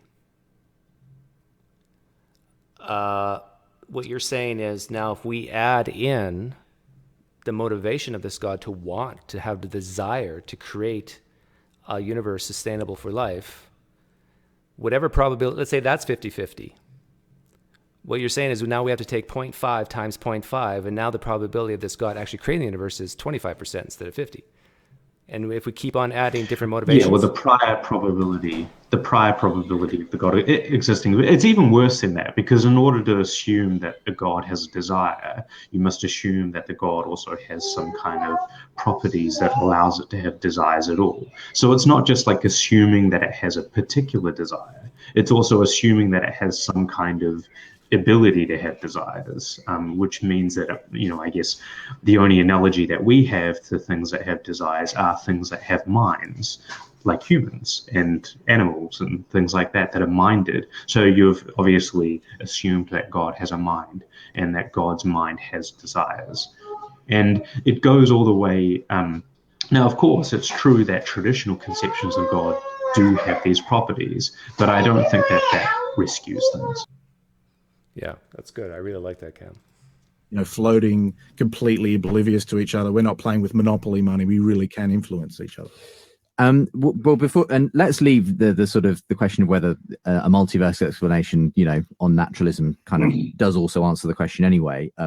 To last, if you like, and just go ahead with these two elements that you've thrown up as a question. So, yeah, I mean, firstly, Luke's just throwing it back to you, I guess, there, Sean, and saying, look, there are clearly some elements of the fine tuning that it's clear that we simply could not get a universe in which anything interesting would happen if you change the values and so on. So it is a phenomenon that you have to kind of own up to, I guess, is Luke's point. Yeah, again, I do not have any principled scientific argument that says that our universe is not finely tuned. I'm just very, very skeptical about attempts to quantify it and say what would happen if the parameters were different. I agree that, for example, if the cosmological constant were at the Planck scale, for those of you listening at home, this is to say, if the energy of empty space were enormously, enormously larger than we observe it to be today, then it's very hard to imagine a universe that just has enough room for interesting things to happen. But this is sort of exactly the kind of case where it almost becomes a God of the gaps kind of issue, because there are famous examples of fine-tuning. Why is the cosmological constant small? Why is the average energy density of the universe exactly the critical density? Which, when they appear to us to be very finely tuned, but what that means is we have a guess for what they might have been, and what we observe them to be is something very, very specific. But you know what? Maybe the guess was just wrong. In the case of the density of the universe, we actually have quantitative explanations for why it is exactly the value it has. So what used to be a fine-tuning just becomes the most natural thing in the world. The cosmological constant, the energy density of the vacuum, I suspect is going to be exactly the same thing. There are theories on the market, and I'm in favor of some of them myself, that say, in fact, we just had the wrong guess. If we understand quantum gravity well, the fact that there's this huge hierarchy between the cosmological constant and the quantum gravity scale is the most natural thing in the world. So I guess it's to say there's going to be probably underlying principles that we'll get to, Luke, which will... I totally understand why Sean Carroll's not doing this, and maybe because it gets to motivations and so forth. But I think my answer to theists is, at least on a psychological level, a better one on the fine-tuning argument, and that is they don't like to view their God as being constrained or restricted or bound. And by just postulating that fine-tune argument, you're saying those dials are dialed in and that God couldn't have done it any other way. He had to dial it in just so we could be here. And that doesn't sit well with the theist, that this God had to, compelled to dial those things in just so. Now, if they say, no, he could have dialed it in a different way and we could still be here, then the fine-tune argument just goes out the window. Then it could be anything for love. Well, and that's the difficulty I was pointing out before, is that it seems clear on most Christian accounts that life can exist without this physical universe. So we do need to posit a motivation God had to create a universe like this, other than just having us live like we will in heaven. So on the Christian's conception of things, there must be some additional motivation for it to be a physical world. And you have to account for that and not just hand wave. Like, if you're demanding that the naturalist theory need to account for why the equation is the way that it is, over and above just the fact that we discover it, then you also must account for why it is that God chose this particular version. And when you're conceding that life can exist in other ways, if God is true, like you were pointing out before, then you're kind of already meeting some problems in your argument. Yeah, I just had a interesting thought. Like, I'm going to ask a Christian next time, like, do they think heaven is finely tuned as well? Is hell finely tuned? Is it physical? Interesting questions. And perfectly naturally explain the reason that these numbers take the particular value they do in that sense. I mean, does that, in a sense, solve, dismiss fine tuning, or is it just kicking it up another level or whatever it might be? So the worry I have is this. So we have, as Sean said, there's ideas on the market, but there's a lot of them. So the way I present it was, let's try and do the best we can with what we've got. So if one of those theories comes along and says, all right, here is my deeper explanation for what's going on, then we'll ask the fine-tuning question of that theory as well. We will ask it so Sean was referring to cosmic inflation as possibly your other work on the density of the universe, the flatness problem as well. When those ideas come along, we'll have a look at them. The point of my argument is just saying, let's do the best we can with the ideas that we've got. But even beyond then, think about the ultimate laws of nature up on that blackboard again. I like Alberta's blackboard, that we've had the universe solved for us. There's not going to be anything that tells us why, on naturalism, why those particular laws rather than some other laws. So we'd still ask the fine-tuning question, even if we totally solved everything in physics. If there might be the case that when we get to that final blackboard, there will be no free numbers on that blackboard. This was Einstein's dream. That would be amazing, right? That'd be fantastic. Maybe. But what we'd still ask then, okay, what about the other ways that the ultimate principles of the universe could have been? We can ask all the same sorts of questions. Fine-tuning tries to get a handle on the best handle we can get on, if we're trying to test naturalism, what other universes could there have been? Maybe we've got the wrong set, sure, but the best we can do still suggests a problem. Then I think we've still got naturalism still got a problem.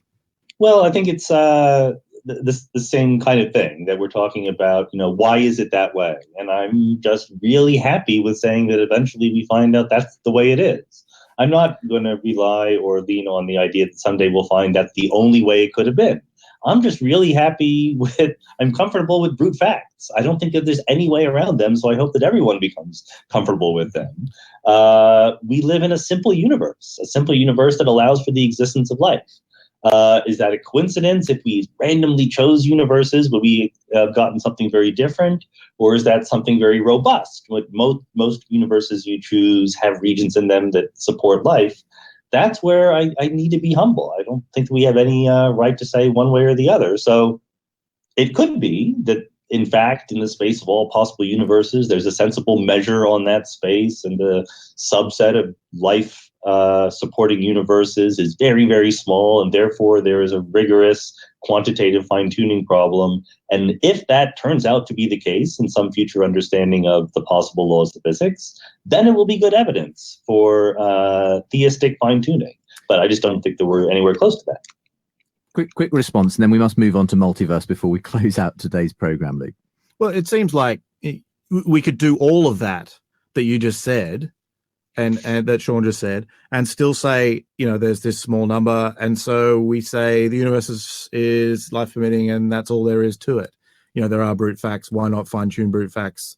And that's the end of the story. So I think what's quite clear, and why I quite like Sean's book on this, is that's kind of the price of naturalism. Whatever turns up on Alberta's blackboard are the ultimate laws of physics. You just have to grin and smile and say those are the ultimate brute facts of reality. That's the price of naturalism. Whatever's on that whiteboard, you just gotta grin and bear it and say, well, that's just the brute facts.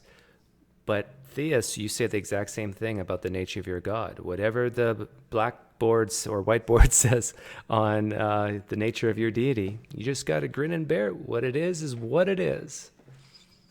But yeah, like I was pointing out, they don't like to see it that way, and I guess that's a psychological thing. I don't know, but it seems a pretty consistent or like analogous position.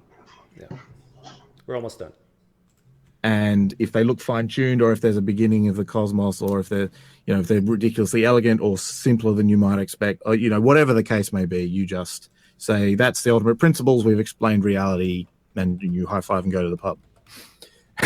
Well, I'm looking forward to the pub after this, but why don't we just talk? Because we could go on talking about this for the rest of the remaining time, but I do want us to get to the issue of the multiverse, because obviously you tackle this in the book, and in a sense this is a kind of where you and Geraint part ways in your own book here, Luke, because obviously Geraint believes that a naturalistic explanation is at hand in the multiverse explanation, and if I can very briefly surmise that as a layman, it's the idea that we are but one of many universes that could have been produced, say, in an inflationary period of the universe, and that if all of if they each come out with all kinds of different values and fundamental constants and so on, then we just happen to live in one of the ones that is able to produce a life and so on. And so we won the lottery effectively, is the kind of view of that.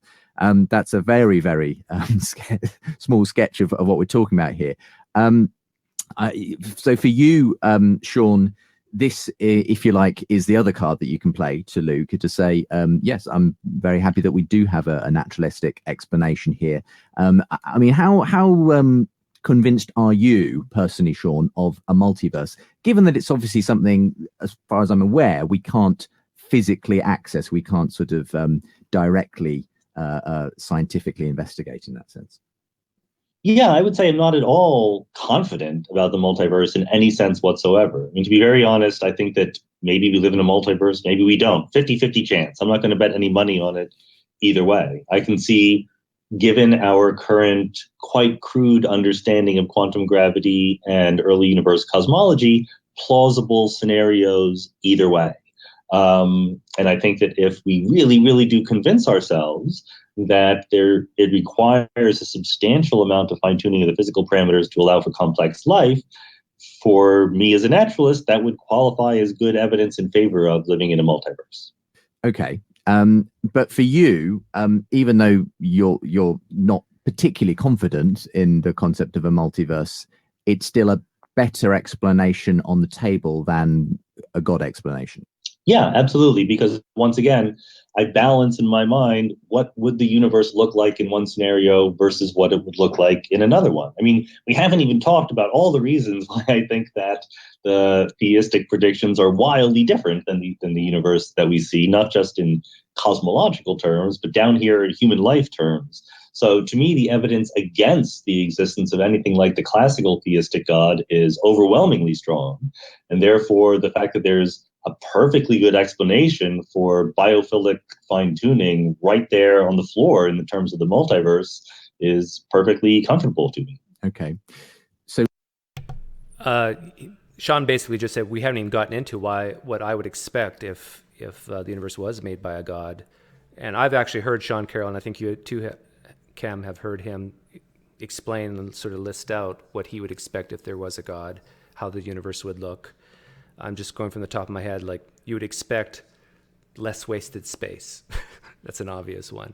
You would expect that that maybe not 96% of our universe is the things we don't view as matter, like electrons, protons, neutrons, elements, and so forth.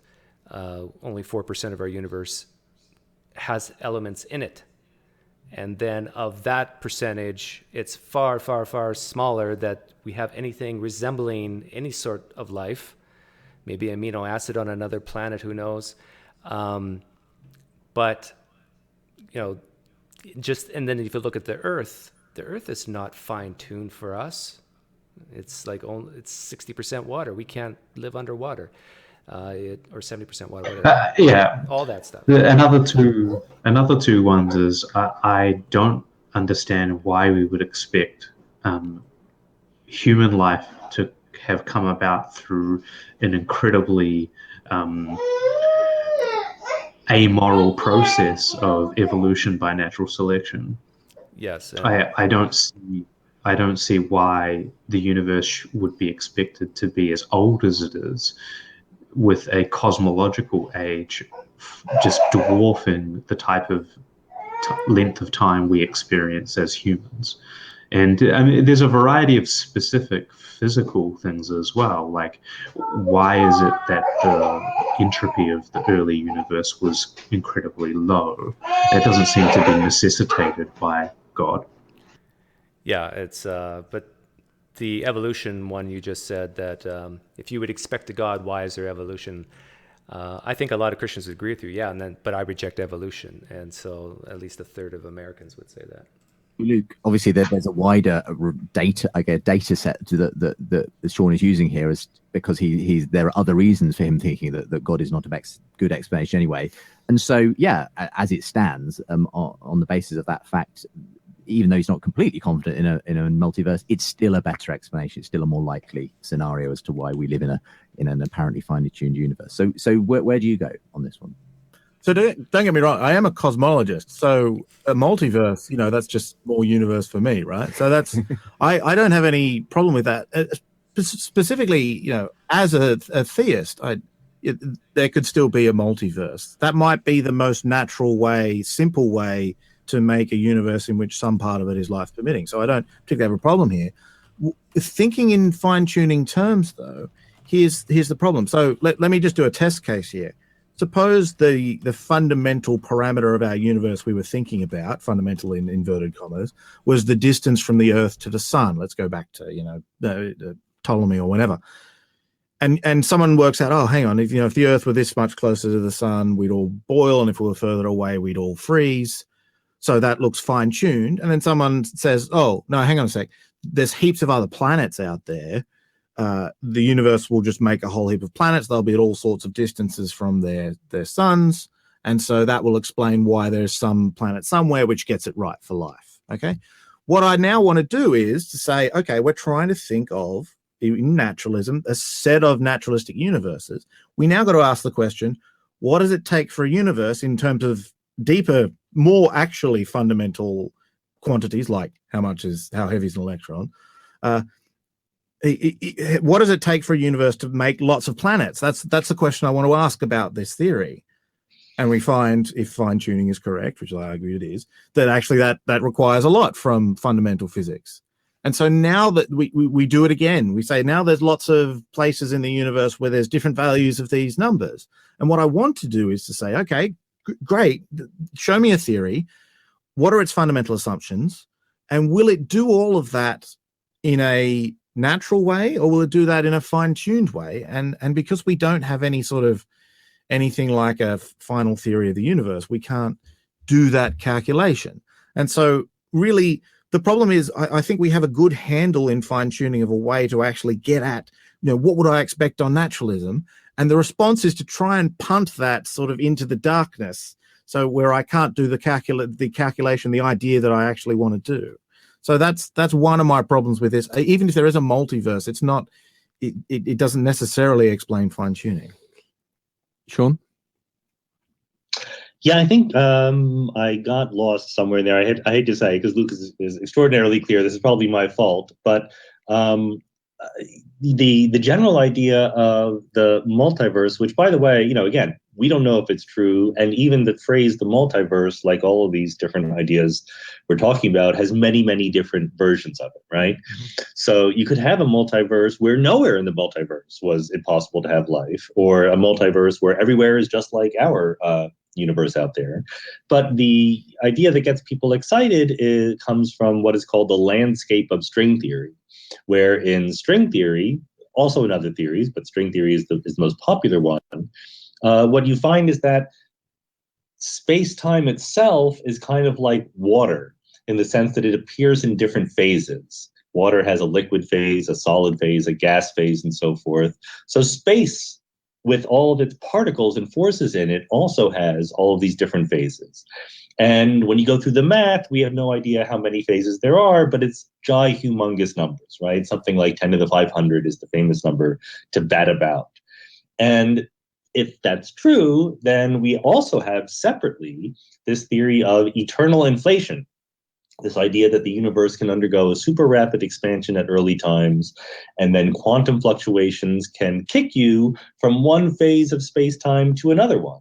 So not only is it possible to have local regions of space where the laws of physics are very different, but it's natural. It's a prediction. The multiverse on the side of physicists and cosmologists was not something that came about either because we were just saying, well, wouldn't it be cool? There were all these universes, or something that came about because people said, well, we have fine tuning. How do we explain that? It came about, we were dragged into it, kicking and screaming, because we had other reasons to like these theories called inflation and string theory, and together they predict a multiverse, like it or not. And within that understanding, we should get so many different kinds of conditions of what's going on in space-time that it is essentially inevitable that some of them will be perfectly hospitable to the existence of life. I mean, let's have one response from you, Luke, to that, which is essentially, Sean laying out again the way in which the multiverse is a conceivable possibility. And I mean, from your perspective, though, I think what you've been saying is, even if I grant you such a multiverse, it doesn't get you off the hook in terms of having to justify the fine tuning of kind of a multiverse itself and those kinds of things. But unfortunately, because it's out of reach, scientifically speaking, if you like, you're kind of positing something that kind of gets you off the hook of having to answer that particular question. Is that? Yeah, you know what that's called? Amongst cosmologists, and Sean's more in. I can't hear you. Were you bringing up special pleading again? Yeah, well, it's like a God of the Gaps or. Yeah. What's the moderator's name again? Justin Briley. Justin. Yeah. What Justin just said, I would ask him the exact same thing back to the theist perspective. But anyhow, we're almost done here. We got, I think, 5 minutes left. Well, than I am, about whether, in fact, eternal inflation is inevitable as Sean just claimed it was. And that's the sort of calculation I would like to do, which we can do for fine tuning, which I would like to do for inflation. It's a bit up in the air as to whether that's true or not. But that's too much more would go too far afield. I want to get back to Sean's questions. What are the questions then that you specifically want to? It needs to be pointed out that in this phase of the conversation, Luke has freely admitted that in a multiverse scenario, he would have to give up his entire current argument and replace it with another form of fine-tuning argument that depends solely on the particular laws as opposed to particular constants. And it's kind of weird, so this argument isn't good, or this argument does have an easy defeater? I don't kind of get it. Well, and I typed this out in the chat when he said it. I forget his exact wording, but I think he said he has no problem with the multiverse idea. He said something like, "I'm a cosmologist. I accept that the multiverse could be true." So yeah, that sent a. But as soon as you say that, you must realize it undercuts his fine-tuning argument as presented. Well, at least he would just say that all the universes are fine-tuned. But it's kind of like. Yeah, I know, but then he has to make a different argument, though. That's the problem. Right, but if all the universes are fine-tuned for life, then none of them are, in a sense. It's the famous Incredibles movie line: if everybody's incredible, then no one is. But all right, let's continue to respond as we close things out here. Oh, well, Sean's challenges for naturalism, for theism, and particularly, is this the kind of universe that we would expect on theism? Are very good, well laid out in the book, by the way, his book. There's an interesting little assumption in there, and so Sean said that if we thought that we were important to God, we should play a crucial role in this universe, and that I don't see the connection between those two. Right, my kids do nothing for the structural integrity of my house, right? Nothing whatsoever. I don't see why, if we were important to God, we would have we would expect a human-sized universe, because we don't measure importance with physical size. And in particular, I think one of the effects that the universe has had on the history of humanity is that as we've looked at the infinitely huge universe, we've realized our smallness, and that has been for thousands of years the best handle that human beings can get on the sort of infinity of God. And so I'm not saying it's a prediction, I'm not saying it's something ahead of time I could have discovered in the cave, but certainly the worry I have about that consideration, would I expect a universe this big on theism, the sort of handle that gives me on this question is pales in comparison to the problem I think fine-tuning raises for naturalism. But so that goes back to what I was saying earlier of how I don't really think he's engaging with the problem of how that reduces the prior probability of his theory. He's just like allowing himself to just hand wave and say, there is no need for there to be a connection between why the universe has its size and why the universe, or why God, or God's motivation,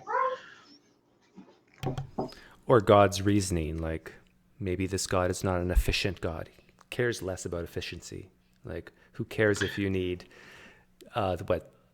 what's the size of our observable universe? Is it 46 billion or trillion light years, something like that? And why is it that so little life is in it for that size? Well, God just doesn't care about efficiency. Like, he cares about quality, not quantity. How do you know that? Final comments here, because I've taken up already too much of your time, gentlemen, and this is a sort of extended, really, edition of the podcast, exclusively for podcast listeners. Really, we won't be able to fit all of this conversation into the radio edition of the program. But where do you want to start to draw things together, Sean? It's been a really interesting conversation. Where do you want to land up? Yeah, I mean, I think I feel the need to say one more thing just to that last point, which maybe works as a beginning of a summing up. Okay, which is that, go ahead. Ironically enough, I feel that theists don't give God nearly as much credit as he deserves. I think that if God existed, God could do whatever God wants. That's kind of God's thing, right? And the remarkable feature of the world that we observe is that it looks really, really, really close to as if God isn't doing anything. Right? Things are obeying the laws of physics. Things are obeying their natural things. There's not a lot of obvious interventions. God could have just created the solar system or the galaxy rather than this giant universe. And the usual move is to say, well, God likes to see nature obeying the laws of physics, right? God likes to work in ways that are the least interventionist when it comes to physics and cosmology. And that's completely plausible. I mean, that's possible. I don't see any derivation of that idea from the notion of God all by itself. To me, it sounds like special pleading. To me, it sounds exactly like the situation where you say, I know what the universe looks like already. Let me think about what God would have done. Oh, yes, exactly this kind of thing. The alternative is to say that, God is not actually playing an important role in the whole shebang. Is it special pleading, Luke, as far as you're concerned? Oh, your listeners, sorry, are going to have to work that out for themselves. I certainly understand that point of view. I think all I'd say is that, you have to take both sides of this very seriously. One of the things that I think... Is this special pleading, Luke? Your listeners have to figure that out on their... No, he's asking you, is this special pleading? That was yeah. Luke has been a pretty good guy for most of this interview, answering the questions, but that was clearly a dodge. That was a dodge, yeah. Is a very important thing for theists to think through is the famous problem of evil. So we look at the things in our universe which don't seem to fit, and pain and suffering, all those sorts of things. And those are things that people say, why would a good God do that sort of thing? No one's ever attempted an argument from love, or an argument from beauty, or against God. These are things that intuitively make sense to me. If there's a God, You a would universe expect would to be see. beautiful. Yeah, Yeah. that sort of makes sense. Again, not a prediction. It's something we understand. So I think the fact that people see how that bit fits, at least, that no one's tried to produce the sort of atheistic argument from beauty, is possibly a way of putting that, but people are going to have to decide this one for themselves, I think. Yes, there's an atheistic argument from beauty. I don't know what he's talking about there. We're going to have to start to leave it there, I'm afraid, gentlemen. It's been really, really fascinating getting you both on the program today. We could have gone on for another hour at least, talking about some of these issues, but I really appreciate the way you both handled yourself and the tremendous food for thought we've had in the course of today's program. If you want to get in touch, I'll be giving out the ways to do that in just a moment's time. But for the moment, do get hold of both Sean and Luke's books, and you'll be able to look into these things at a deeper level as well for yourself. Again, preposterousuniverse.com for Sean, and Luke is at lukebarnes.info, and more about his book, A Fortunate Universe there. Sean, thank you very much for being on the program with me today. Sure, my pleasure. It was a lot of fun. It was great fun to have you on. Luke, thank you for popping in as part of your tour while you're over here in the UK. Thanks very much. And Sean's point about overtuning is on page 311 of his book, if you want to get... Sorry about that. Great. You can buy my book right now, and you can buy Luke's book, I'm sure, on Amazon from your iPhone right now. Great stuff. Thank you both, gentlemen, and all the very best. Thank you. Thank you. Okay, well, my final thoughts on it, I thought the two guys were definitely very cordial, polite to each other, for the most part, answered all the questions that the moderator asked. I'm disappointed that they didn't get into the area of what Sean Carroll would think a theistic universe would look like. They really didn't even, well, they kind of just touched upon it. But for those of you who are theists and listening and don't know what Sean argument would expect the universe to look like if there was a God, he outlines it nicely in one of his videos. You could just type in those keywords in YouTube. Do you have any final thoughts, Cam? Yeah, I thought it was a pleasant interaction. I have quite a bit of respect for Luke Barnes. Like, I think that he's attempting to do something that's methodologically sound, and I think he's trying to play the game by the right rules. I think he's failing at that, but I do respect that he isn't. Yeah, and I respect that as a physicist, he's actually attempting to ask some of those questions of, like, what would we expect on each worldview or on each idea? Because without doing that, I think we can't make comparisons. And yeah, I like that aspect of him. And I think the most brilliant thing that you mentioned today was that whole prior probability issue, because it could be entirely possible that a God does exist, but yet he didn't create this universe that we find ourselves in. And I don't think that even thought enters the mind of most theists, that they have to actually link the two, that not only do we have this universe that we find ourselves in, and not only do they believe that there's a God, but now you have to figure out, why do you think this God wanted to create a universe, had the ability to create the universe? All these things that you brought up, Cam, that each, if you look on it purely mathematically, there's a probability for the first one, a probability for the second one, and when you start multiplying those probabilities together, it becomes less likely that this God actually wanted and did it and could do it and all these things. And but then what the theist would go down is, well, right now this whole conversation is basically deism, a creator type God. But in order to answer all those questions I just asked, they have to get into the specifics of a specific type of theism, which opens up a whole new set of questions. Well, how do you know this is reliable and that's reliable and so forth? Yeah, and I do think that there's a significant lack of definiteness to the theistic theory. I think it's not very well defined, and I think that it very conveniently has things added and subtracted from it to account for evidence, and that's a bad sign. Whereas the naturalistic, like the physical equations style explanation, that doesn't have that property at all. It's definite. Yeah. while still undiscovered. But progress is being made. For anyone, Stay tuned. For anyone who believes in Finally tuned. for anyone who believes in a monotheistic type God, like ask them to write down in a paragraph what they think this God is like, and then let's compare notes around the world. I'd love to love to see that. Even within one denomination, you'll have variations. So. Okay. Alrighty, I gotta head off now. Okay, don't go yet.